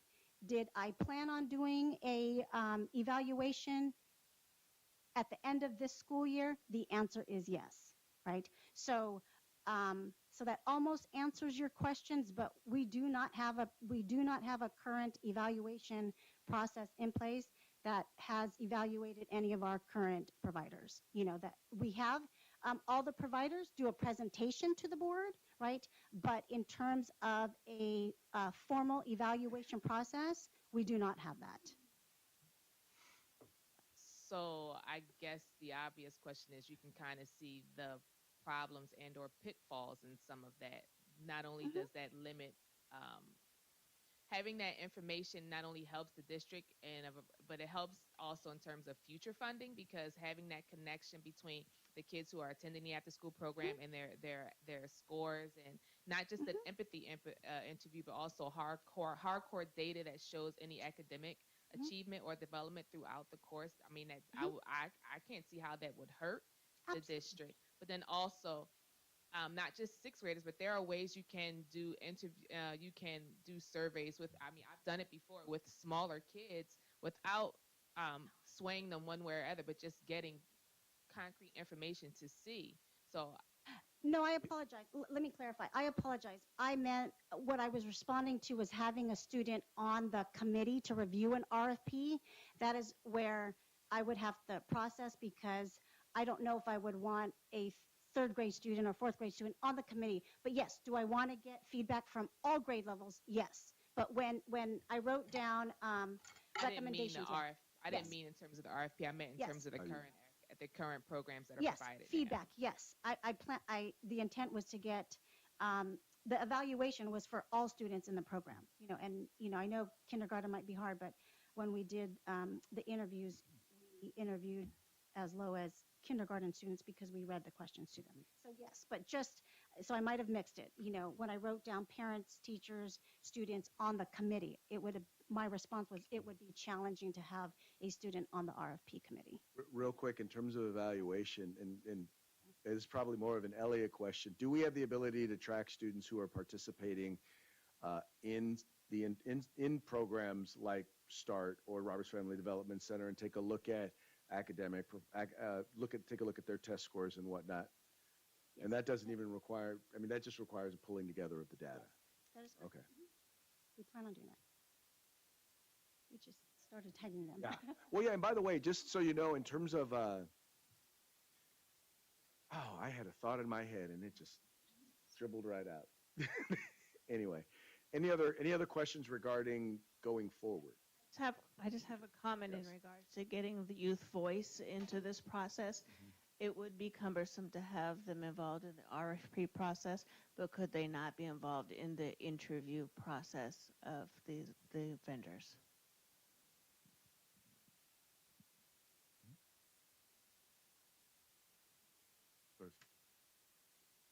Mr. Roberts. Thank you. Superintendent, can you share the comments that I guess you had gotten regarding Freedom School? Can you share that with our organization? I think you said it was a testimonial. I can't remember which. Empathy interviews. And we Yeah, we emailed them last year. We have those? Yeah. Okay, Yes, thank did. you. Yes. Thank you. Okay. Yes. Oh, and he'll bring you the microphone. I'm just curious. I know you guys said you guys selected top 6, and then they're gonna do presentations. But what happens if they do their presentations and the presentations are weak? Are you guys going to open up spots for the other, people to get a chance to also try? Because they can put something on paper and make it look great, but if their presentation is weak, and plus going forward, like, can you guys do that at the same time and let them come and give their proposal and presentation so you can see the whole process and all the proof to see, to kind of show the families, their proof of how they can provide and support our children, and then select the top, from that. So I want to be clear, right? I know right now we haven't taken any next step, right? So the recommendation for the committee was to consider the top 6. If that is what we move forward with, and they're at the presentation interview stage, right? And it is not favorable, then that's the decision of the board to guide me in next steps of what they want to do, right? So I'm at a point right now where this is workshop information and what would be next step. Does that make sense? Yeah. All the other programs happening in Kansas, So, like I said, the recommendation for the committee was to consider the top 6. So I guess I could clarify, provide some clarity. So Just real quick. So now we're getting into, okay, how are we going to deal with and address, the current situation and the current proposals that are before us, including the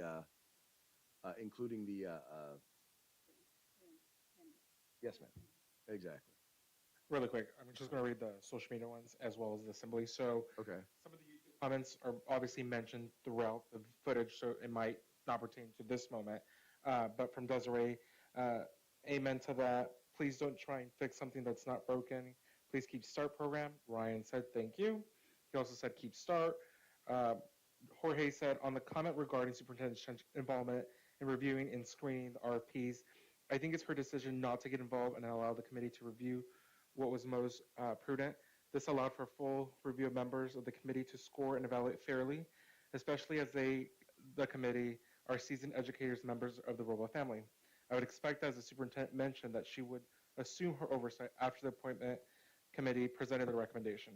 In transparency, it would have been concerned that there had been a sense of micromanaging apart from a little late notification to the community. It seems the committee followed appropriate protocol. However, as many, I would expect the board to take into account their community, especially parents and guardians, and their needs, Robla's relationship and partners, and well-being of students.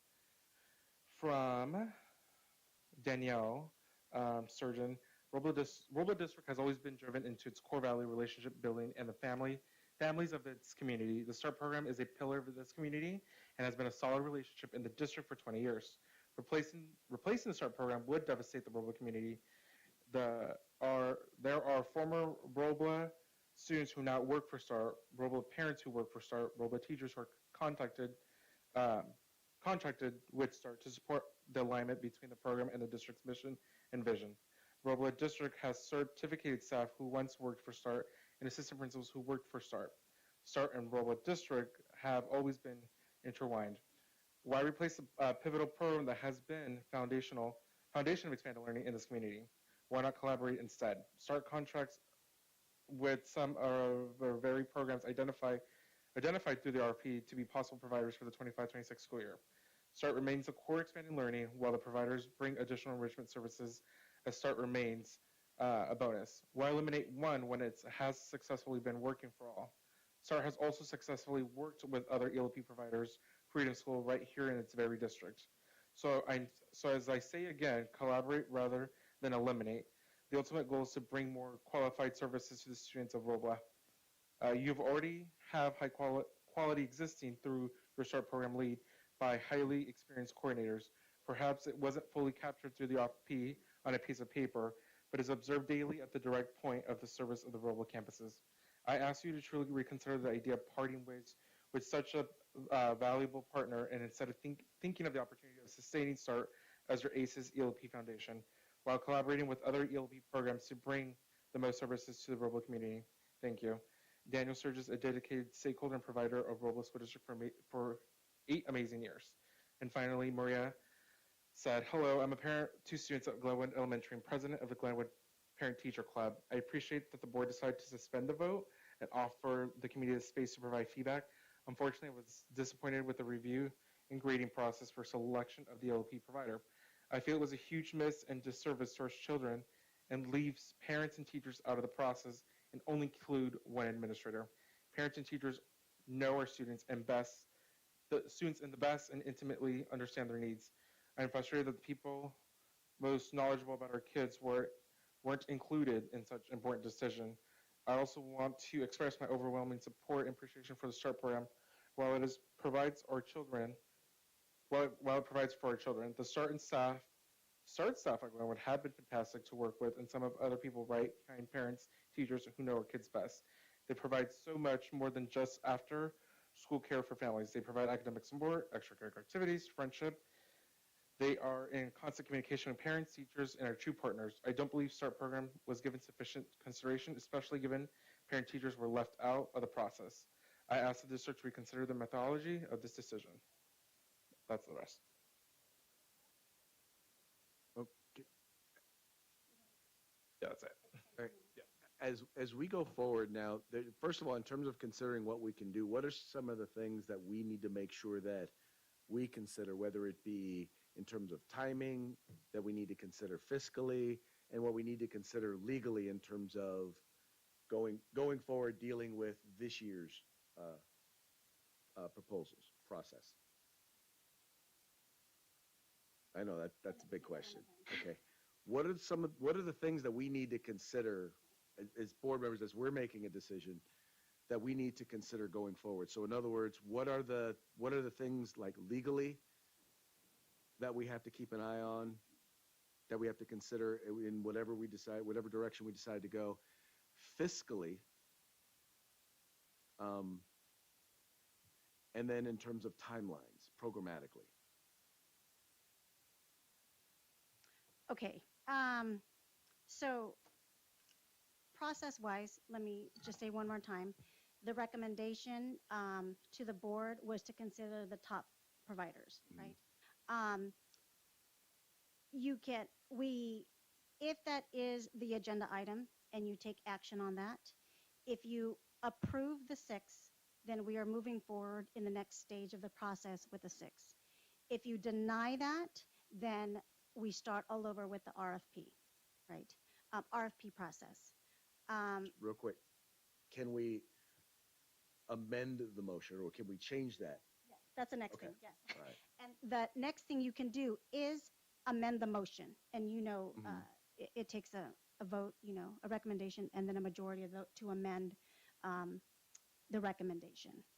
Okay. And that could be whatever you recommend it to be, right? What we need to be mindful of are the guidelines and laws for procurement, of services. And I'm using words, and I will get back to you on that. But just the requirement and the laws when we procure services, fiscally, there are guidelines of in terms of like lowest responsible bidder, for example, right? And then, is the proposals for the lowest responsible bidder, responsive and responsible. So I know these are things I definitely can bring more information with that. Timeline-wise, I want to be mindful, whoever the provider or providers are, right? If there are current providers or new providers, that they do have to prepare, if they're new to us, that in terms of staffing and preparation and sharing the information out to the community. My intent is at open house, right? That all the providers are available so families can get information regarding that. So we are, next board meeting is May 8th, right? I understand that maybe the open house might not be feasible if we don't know who the providers are, because that's all in May, right? Right. So that's just being mindful that whatever the process that we do, that any provider would have to keep in mind for staffing.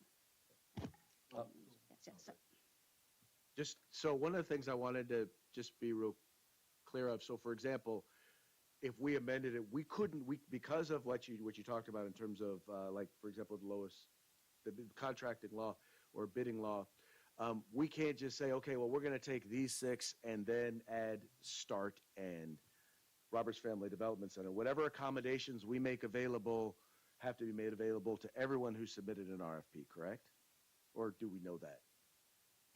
You do. What you have to do is you have to make the decision of what you're going to amend. You're correct, right? If you say the top 6, because that was recommended, but you include START and STARTs and Roberts Family Development Center, I would have to look at the legal ambiguity, right?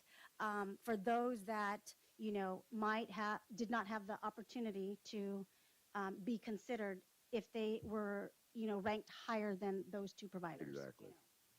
So that puts the district at legal. There is legal ambiguity.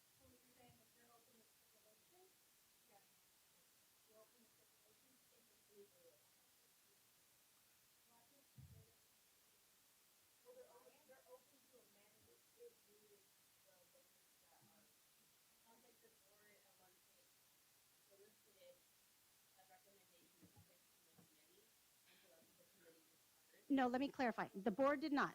The board did not. Yes. Okay. So the committee reviewed all 26 proposals, and based on applying the rubric, right, they felt that the top 6 were the strongest proposals for a comprehensive program that meets that criteria, thank you, of the rubric. You know, they did not ask for 6. I did not ask for 6. I didn't ask for 5. I didn't ask for 10. Yes.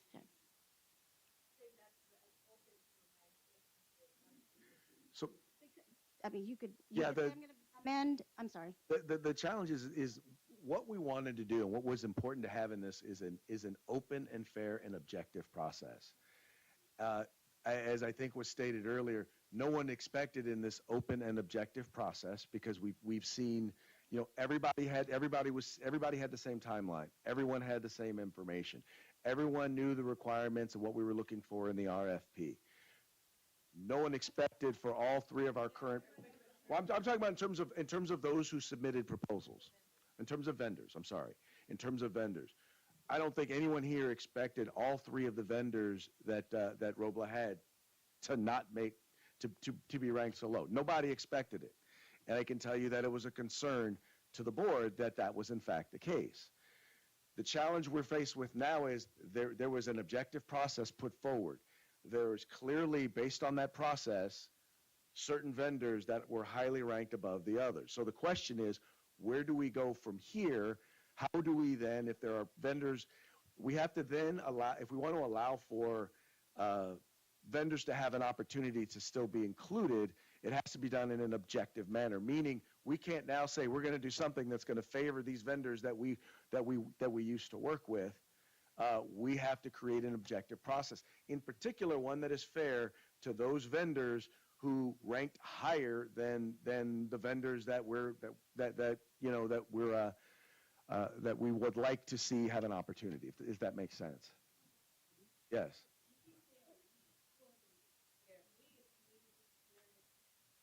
I'm saying as board members, yes. We are included in that, right? So when you say we, you need to say board members, not we, because when you say we, it sounds like Okay. a collective.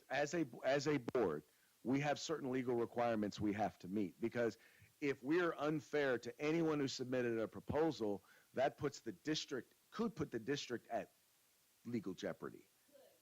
It could, yes. It most likely would, because we said we were creating a fair process, and if we then put our fingers on the scale, then it's no longer a fair process. But the city kind of gave you guys an opportunity to kind of reshape what fair and we are. So when you selected this committee, whoever selected the committee, Just an FYI, the city didn't give us anything. The city it was the Proposition 28 that changed the language that then put the decision in our hands. So you now have the opportunity to change the we. So the proposition put it in your hands to create what we is, to reimagine what collective and what fair looks like. So as a parent, I feel like you have the opportunity to include us in either the committee or the now that you guys have the opportunity to be the we. And that's why I'm here today. Yeah. Because I feel like who selected the committee, who's on the committee, why aren't we involved in that? You know, I hear exactly what you're saying, and I get it. And okay, so you know, we received this information. It was, I'm sorry. We received this information. It was definitely truncated, and I don't want to do too much of a summary. We put together a process. The district put together a process that we thought would, the district Staff. That we thought was fair and would work. And again, as Trustee Lulu said, if our current vendors were in that top 6, we wouldn't be here. But why would you think it was fair for you guys to make that decision? Well, I like I said, I get what you're saying. That's part of what we do, and I get that you want to be more. Yes, and this is why being on a board is kind of tough. I've been on the board. This is my 14th year. That's over 200 meetings. We're regular people. We try to make the best decisions. We try to do the best job. And so far, we've done a pretty good job. This right here, clearly, we have to improve in the process. Okay? And again, if our top vendors had been included in the top 6, our current vendors, had been included in the top 6, we wouldn't be here. clearly this means that we have work to do on process. And I like what Trustee DeLuce said earlier, that if we had all year, maybe we would have put together a better process. That doesn't matter. What matters is you're all here now, and that clearly indicates that we have a lot of work to do on creating process. Okay, so I hear exactly what you're saying, and my goal is to make a better process next time.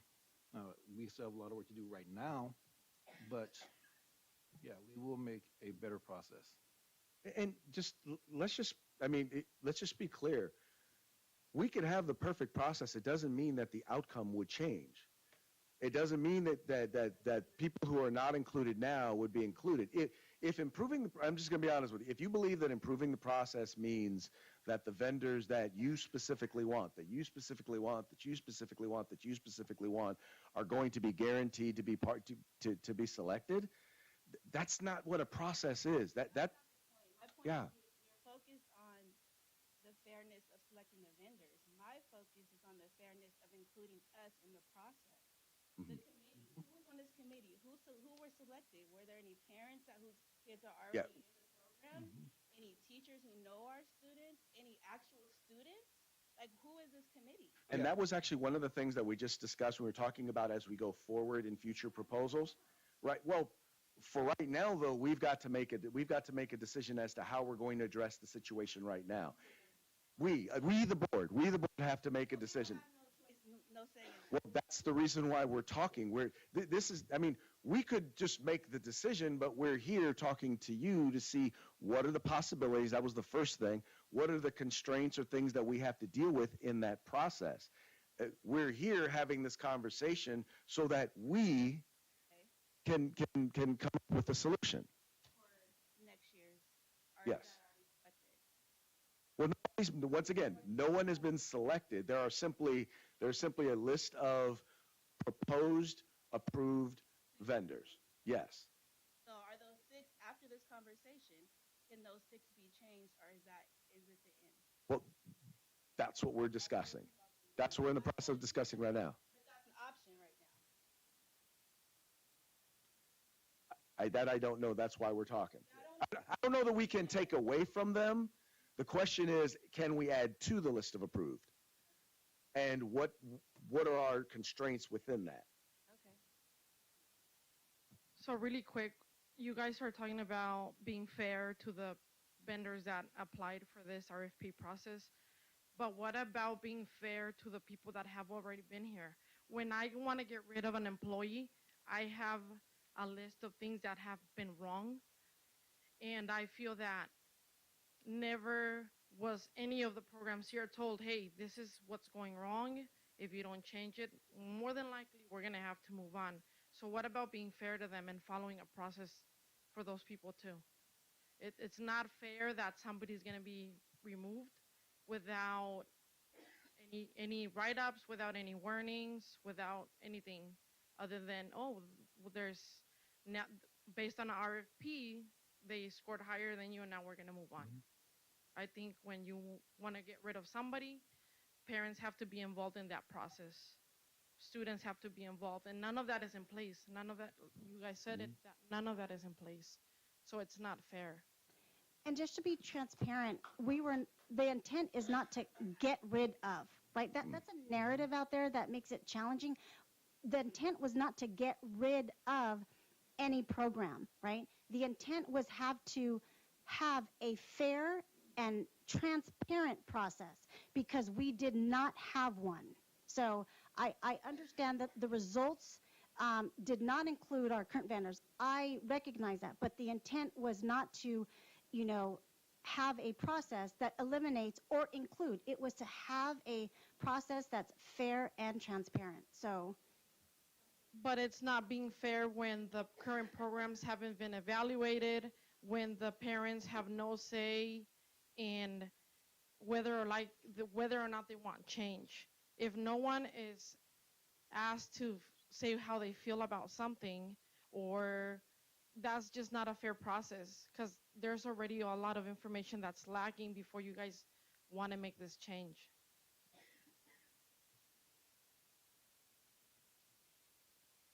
I'm wondering if maybe a next step could be a re-review by the committee. If some of our feedback could be provided to the committee for a re-review and perhaps a rescoring, because I've been trying to think about this and I'm only now able to articulate it, but it looks like the recommendations for what makes a good proposal may be covered in implicit and bias, implicit or explicit, towards just something looking more professional, right? And I just wondering if if there is any implicit bias and if people could consider that maybe I don't know the committee, and I don't know what they were considering when they reviewed it, but just did they have any implicit bias towards a proposal that included something maybe because some of these companies have more experience submitting proposals. They know how to hit those targets more, and that's why they scored higher. They are someone I'm not again, I don't know the other vendors and what they're saying, but it feels like, or I wonder if it could be similar to someone, who knows how to trick an application system and they're using targeted words to get their application, which is not qualified, into the hands of a recruiter. I'm not saying that's what happened. I'm saying sometimes, people know how to play games better than others. And I'm just wondering if we could have a reevaluation for any implicit bias, or if there's another person, or just maybe one other person could, an equity advisor could re-review and come up with perhaps another set or an independent audit of the proposals to make sure that they are, something that they're all in line or whatever. That's just a possible suggestion.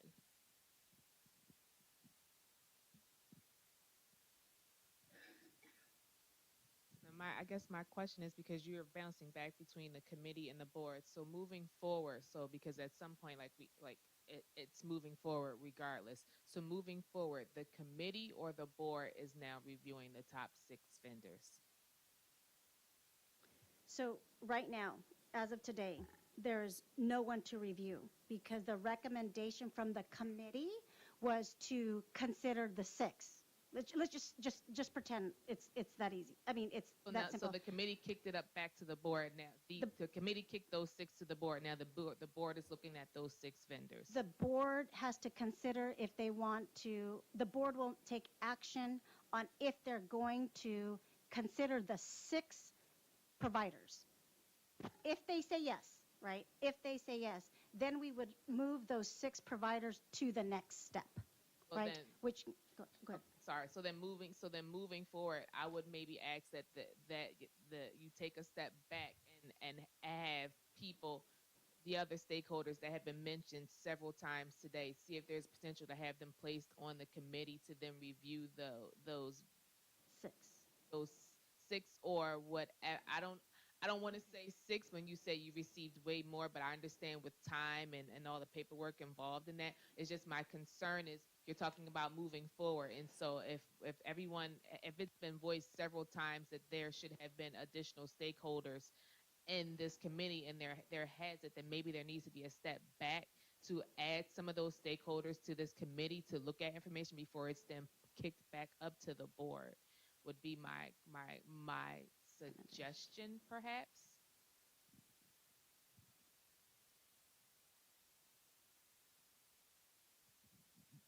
Just a thought, and it may work moving forward.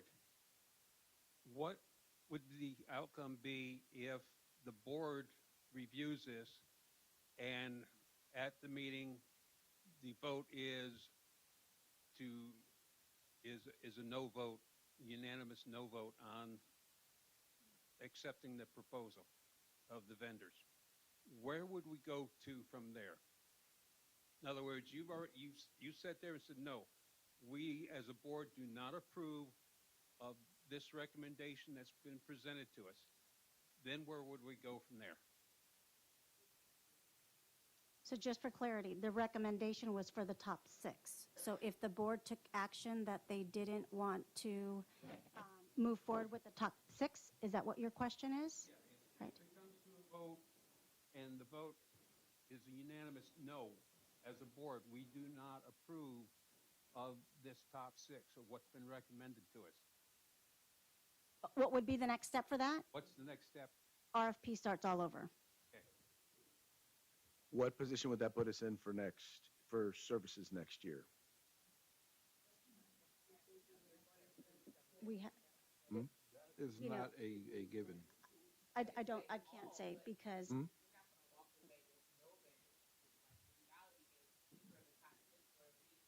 Well, I recognize I just want to just be, take the question. If they vote, if they vote no, right, we would start the RFP process all over again. I don't know what responses we would have, right? Okay. We might get 26, we might get 5, we might get 150, right? And we would have to follow the same process. Well, we would have to follow the process. in terms of timeline, where would that put us? It would really put us in a very hard, we're already in May, right? The RFP would not even go out until end of May, earliest, right? And then time for submitting the RFPs, and we're already in June, July, and any vendor, whether, I can't speak to the current, but actually I would say current, because if some of our current vendors are expanding their program, they would have to hire, new vendors would also have to hire. We would have to go, if we have new vendors, we would have to go to the process of making sure they complete all the paperwork for a vendor. That would be a challenge. For equity to the vendors, there seems like there's, according to this paperwork, there's two types of vendors: a base contractor and then a supporting contractor. So like Freedom School is a good example of a supporting contractor. Elevo, another good example. Would it be equitable or advisable to look at those 26 candidates and split them into whether they're a base contractor or a supporting contractor to get more of a more robust program for the Robla youth?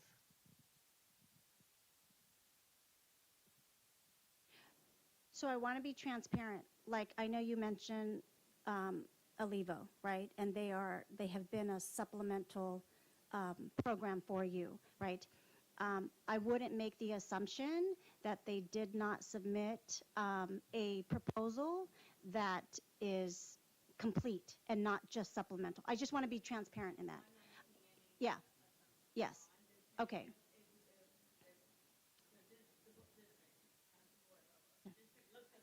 Good question to ask.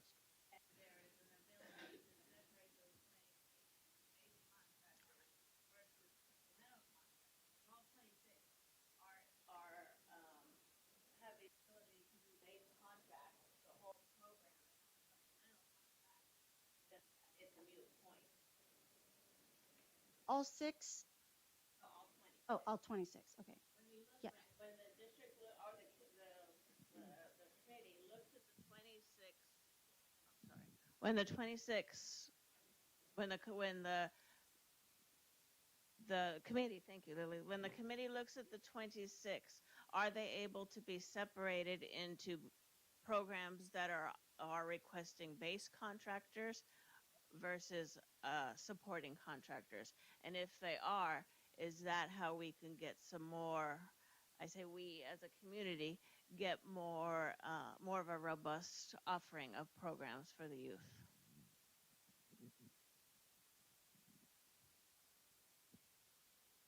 I'm processing. I would have to look at that.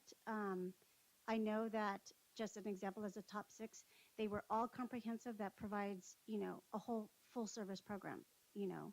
There were a few before school, after school, intercession, summer school, academics and enrichment. So, we would have to look. Yeah, just a thought. Yeah.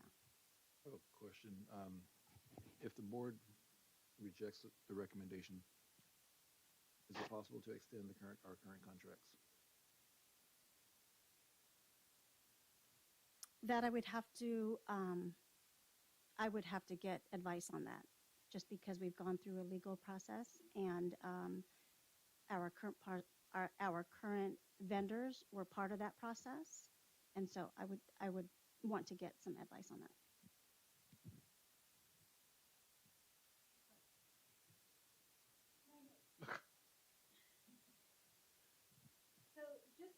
for the board, how can we persuade you as parents, all of us here, just to vote, you know, an objection, no, just until further review? We all know you guys must be either parents, grandparents. We all know you're definitely a child of somebody. So we want to just be able to persuade you to look into this, make some amendments, stipulations, something for us. Our children are our future as as a whole. So just something for all of us that came out tonight, um, given our time, given, you know, our respect to each and every one of you guys. I know a little bit about Miss Chen because my son graduated from Pittsburgh High. So I know a little bit about her. Don't know much about you guys, but would love to know that you guys would say no.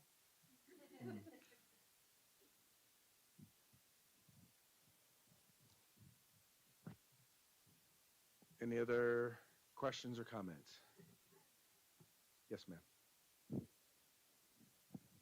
In the rubric, was there any grading scale on history of interaction with students from this community? Was that inputted into the grading scale for their proposal? Ramon, you're shaking yes. Yes, I think it was under the high quality program as well as the professional development aspect. I see that it says like ethnic, but I didn't see anything particular to this district. But it's So yeah, so a lot of the vendors work with Title I schools. But what about this district with Robla? Levo currently works through START, so we do have a few that partnered previously with us. But that was like on a you get points on that if you've already had relationship with the students in this district. Could you on a grading scale is that a point for you if you already had history working in this district with these students? So are you asking, do they get an extra 5 points if they worked with the Robla School District in prior? That is not on the rubric. No. Is there on a rubric that they've had a history working with North Sacramento community? Any? Those specific, no. You know, and that was a question, and truly, if I'm just going to say focusing on the top 6, right?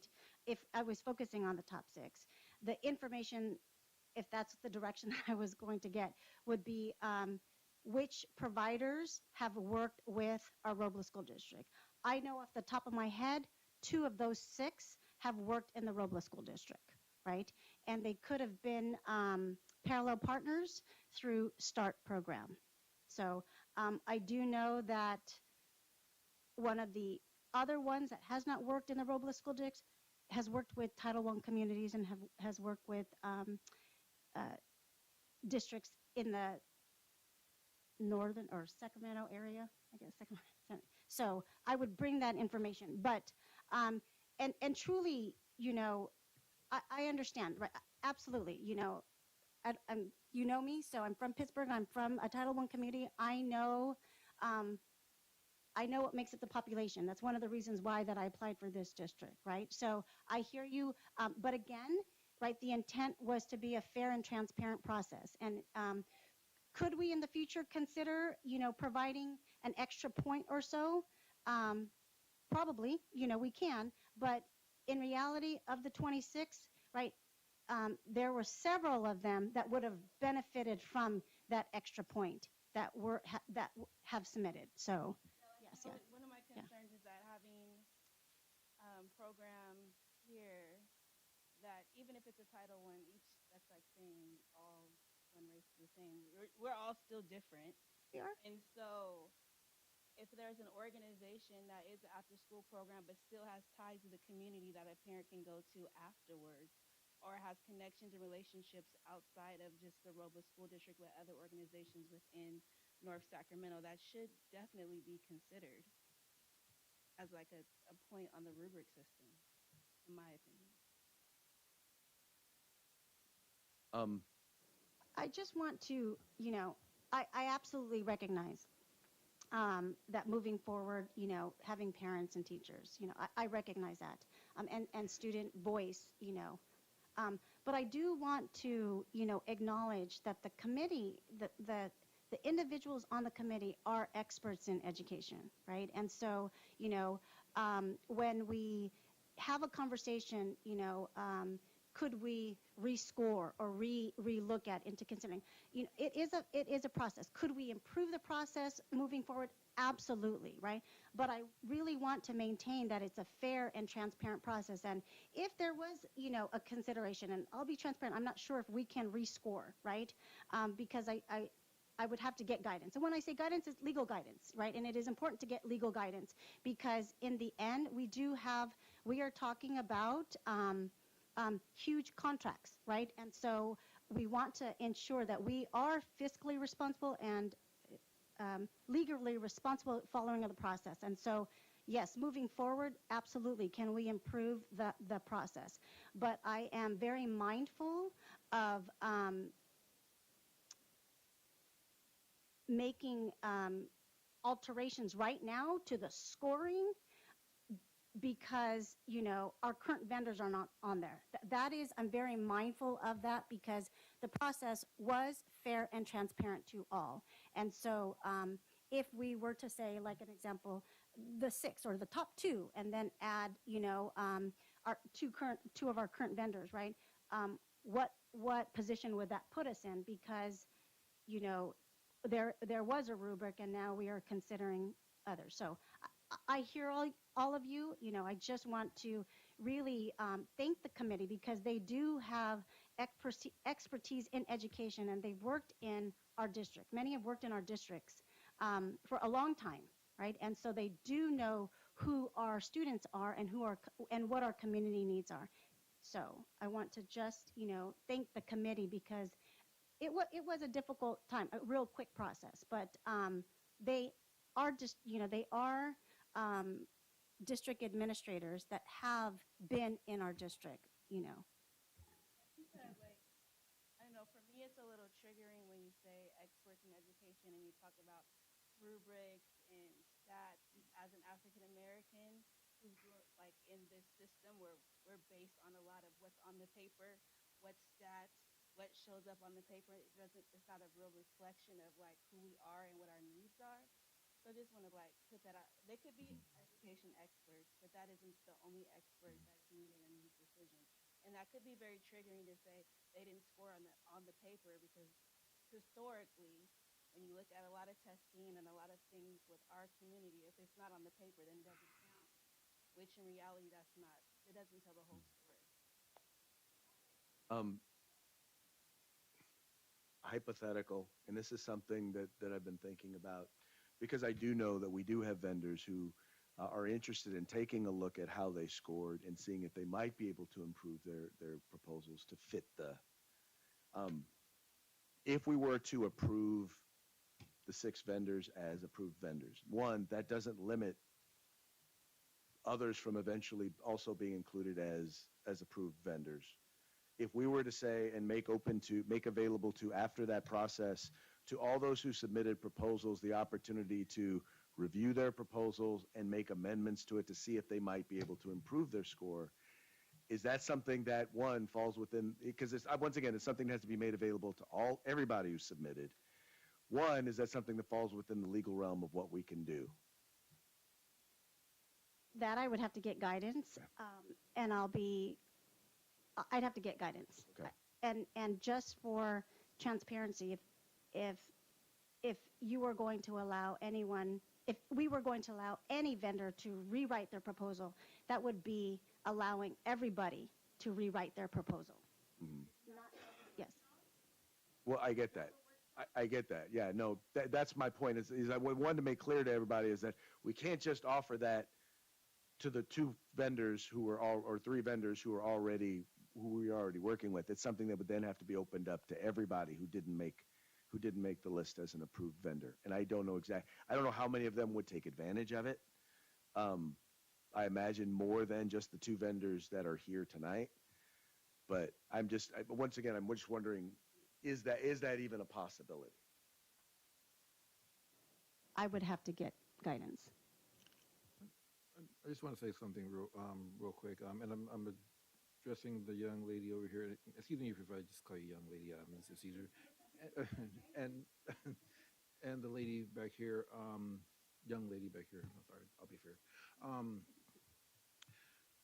we're here listening right now, and I love the input. But part of this, we also have to do, relationship building. So I want to make sure that we're ensuring in the community that we are representative of the community. So I heard what you're saying, and if you ask a question and I hesitate or I don't answer it, it's not because I don't want to answer it. It's because, like I said, I've been doing this. This is my 14th year. I haven't figured out all the rules yet, and so sometimes I want to make sure I'm not going to say something that will get us in trouble. So sometimes I hesitate. So got to figure out what I can say and what I can't say. So I can't indicate. I would not be a good board member, if I indicated which way I was going to vote without all the information, with all the recommendations. I'll just say that our board is very diverse and represents our district quite well. And I think we've done a really good job at making the decisions that we have made.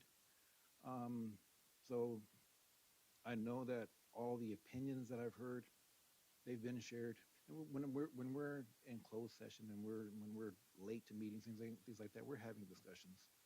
So I think the board is representative of the community. And I'm saying that because I know that you're concerned that the African American voice isn't represented in some of these decisions. Trust me, it is. And when we get to a decision, whatever that decision is, I guarantee it will be represented. Okay?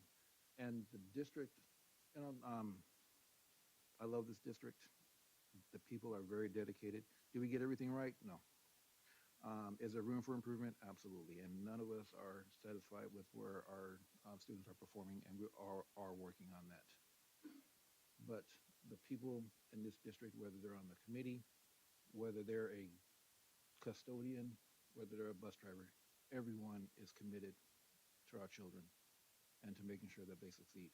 So I just wanted to put that out there because we are listening. We're here to make sure that you feel heard. But I did want to do a little bit of relationship building. Mr. Roberts. Hold on, just say he's coming to you with a microphone. Thank you, appreciate it. Was there a reason for 6, not 3, or not 10?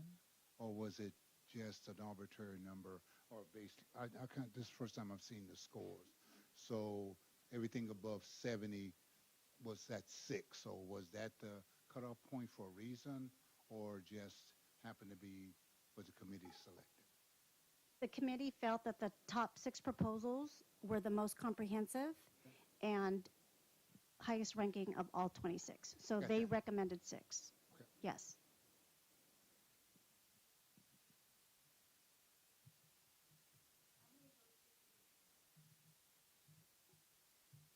There's no guarantee because obviously, one, if it were approved that they would be chosen as quote unquote approved vendors, but that does not guarantee that does not mean that they would get a contract. They would come, they would do their presentations. Obviously, the board would take a look at exactly what it is that they're offering, exactly what their history is, and then we would make a decision from there. So we could. Could that be split between multiple vendors, or? Can you repeat that? I'm sorry. I think I read somewhere that it was 750,000. Is that split between multiple vendors or one vendor? Okay, the 753,000 reflects the ACES grant, right? And the intent was to have one provider for the ACES grant, just because the ACES has different requirements, much more stringent requirements in terms of attendance and reporting than the flexibility we have with the ELOP, right? But this RFP was for ACES and ELOP. So the answer is yes, there could be multiple providers. And could there be multiple providers at different school sites based on those school sites' needs, or is it going to be like the provider you selected is going to service all of the schools? So for the ACES grant, let's just take that, right? The ACES grant is for a certain amount of students at all 5 sites. That's what the ACES grant allows. So that program will be at all 5 sites, right? What it looks like after that, that hasn't been, the puzzle hasn't been decided. I will be transparent, right? I am very, I'm very purposeful of having more than one vendor at a site, right? Our families have to have a choice, and we've had an experience where one provider was not an option, and I need to make sure I have options. So would I entertain 26 different providers between the 5 sites? Probably not. Can I say that can't be a possibility? I think the site administration would not want that, but I think what we would do once we decide who the providers are, really design a program that provides the best program options for all our students and have choice. So if one program is not something that a parent is interested in, that there is another program that's there for them to meet their needs. Was there a survey or anything to the parents to say what type of services would you like at your school? I did send a general survey. Yes, I did. And I did receive feedback how I could do better in reaching out to the parents and getting their feedback. So. And I seen somewhere where it said there was going to be a program for before school. Is those for the sites that have attendance issues, or is that going to be for all sites? The intent is to provide a before school option at every site. So the feedback that I received is parents would appreciate before school opportunity. And as I mentioned earlier, when I look at Robla right here, and I know that there are students there at 8 o'clock and that school doesn't start until 8:25, 8:27, right? So that shows me that there's a need. It would be for all sites. It may not be the number of spaces like in the afternoon, because I might not need 200 spaces in the morning. I might need 20, but I would like to have that opportunity at all 5 sites. And there are, providers that submitted proposals that would, in their proposal, included all 5 sites for before school. That makes sense? Okay.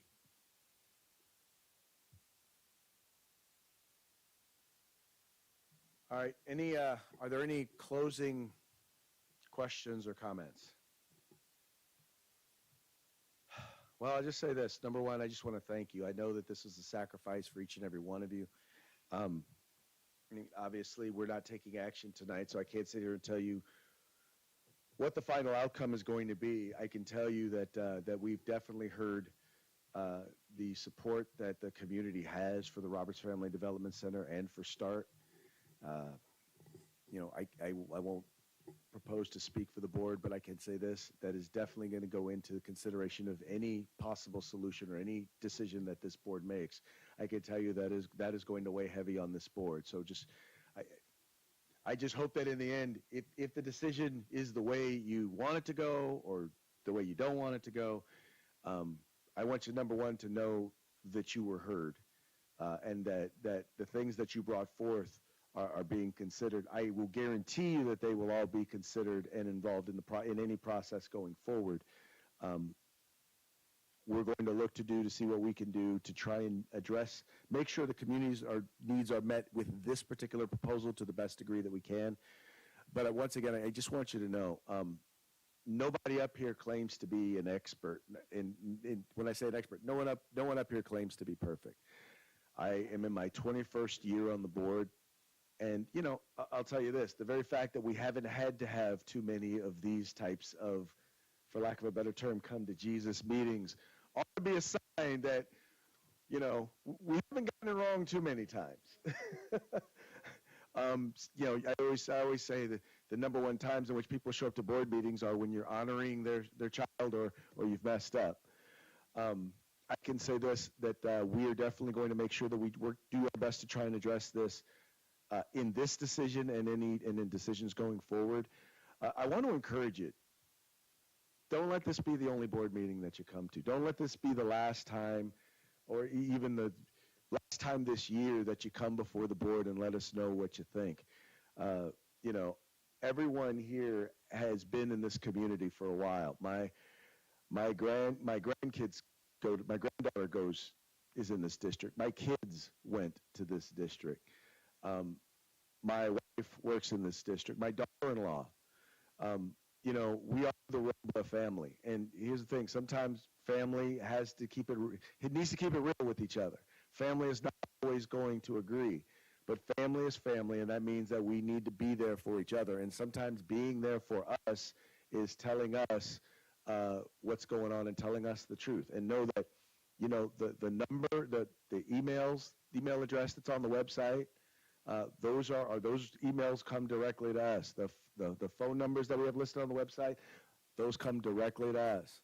And I know I'm probably putting it out there, but I want to hear what you have to say, because if there's one thing I know, I don't know everything.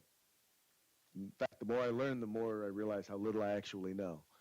But having your input, it doesn't necessarily make our decisions easier, but it makes our decisions better. And when we don't hear from you, and we have to make decisions without hearing from you, we know that we're making decisions with not all of the information. So once again, I appreciate you. I know everyone here on the board appreciates you. And we're going to do the best that we can to try and address your concerns as we go forward. With that, I just want, I'm sorry, go ahead. I just want to thank everyone for coming out. It's not easy to come out.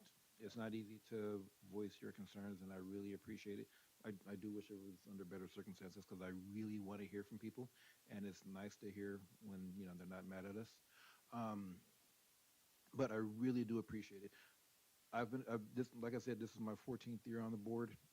I was sitting in these chairs. Well, actually, it was right over there in a different building, but I was sitting in this very spot. I became a board member because I realized I was literally the only parent that came to the board meetings. He was. Mm-hmm. Well, some people okay. Uh-huh. Yeah. Yeah. And so I really do appreciate you coming out. Like Trustee Dulu said, please don't let this be your last interaction with the board. And we do want parent interaction. We try really hard to get our parents involved. We don't always succeed. And if you have ideas of how we can improve that, we want to hear it. Mm-hmm. Okay? So, yes, keep interacting with us. Yes, we welcome constructive criticism. And with that, any more comments online? And again, like I mentioned previously, a lot of these comments were made throughout the whole evening, based from the other one. So Noelle said, why was there not a chance given for the current programs to adhere to the expectations rubric for the following year? Miles said, you need to include parents always. I think your committee was created recklessly. Why would you not include parents or teachers? The current providers are basically like family.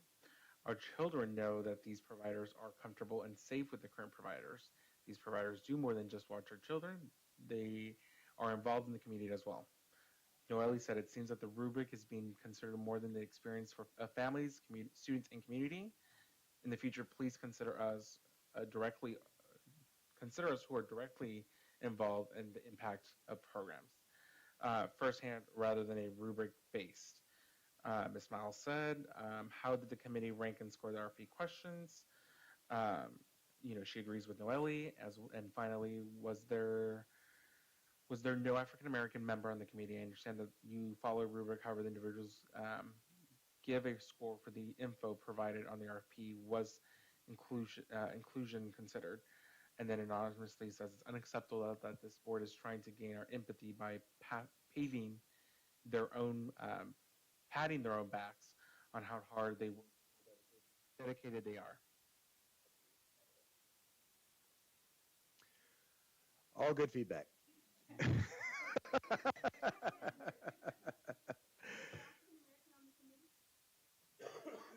No, I do not believe there was. Interesting, though. No one asked if there were any Latinos on the committee or API. I mean, anyway, interesting question. With that, once again, thank you so very much. Enjoy the rest of your weekend, and we'll look forward to seeing you at the next board meeting. This meeting is adjourned.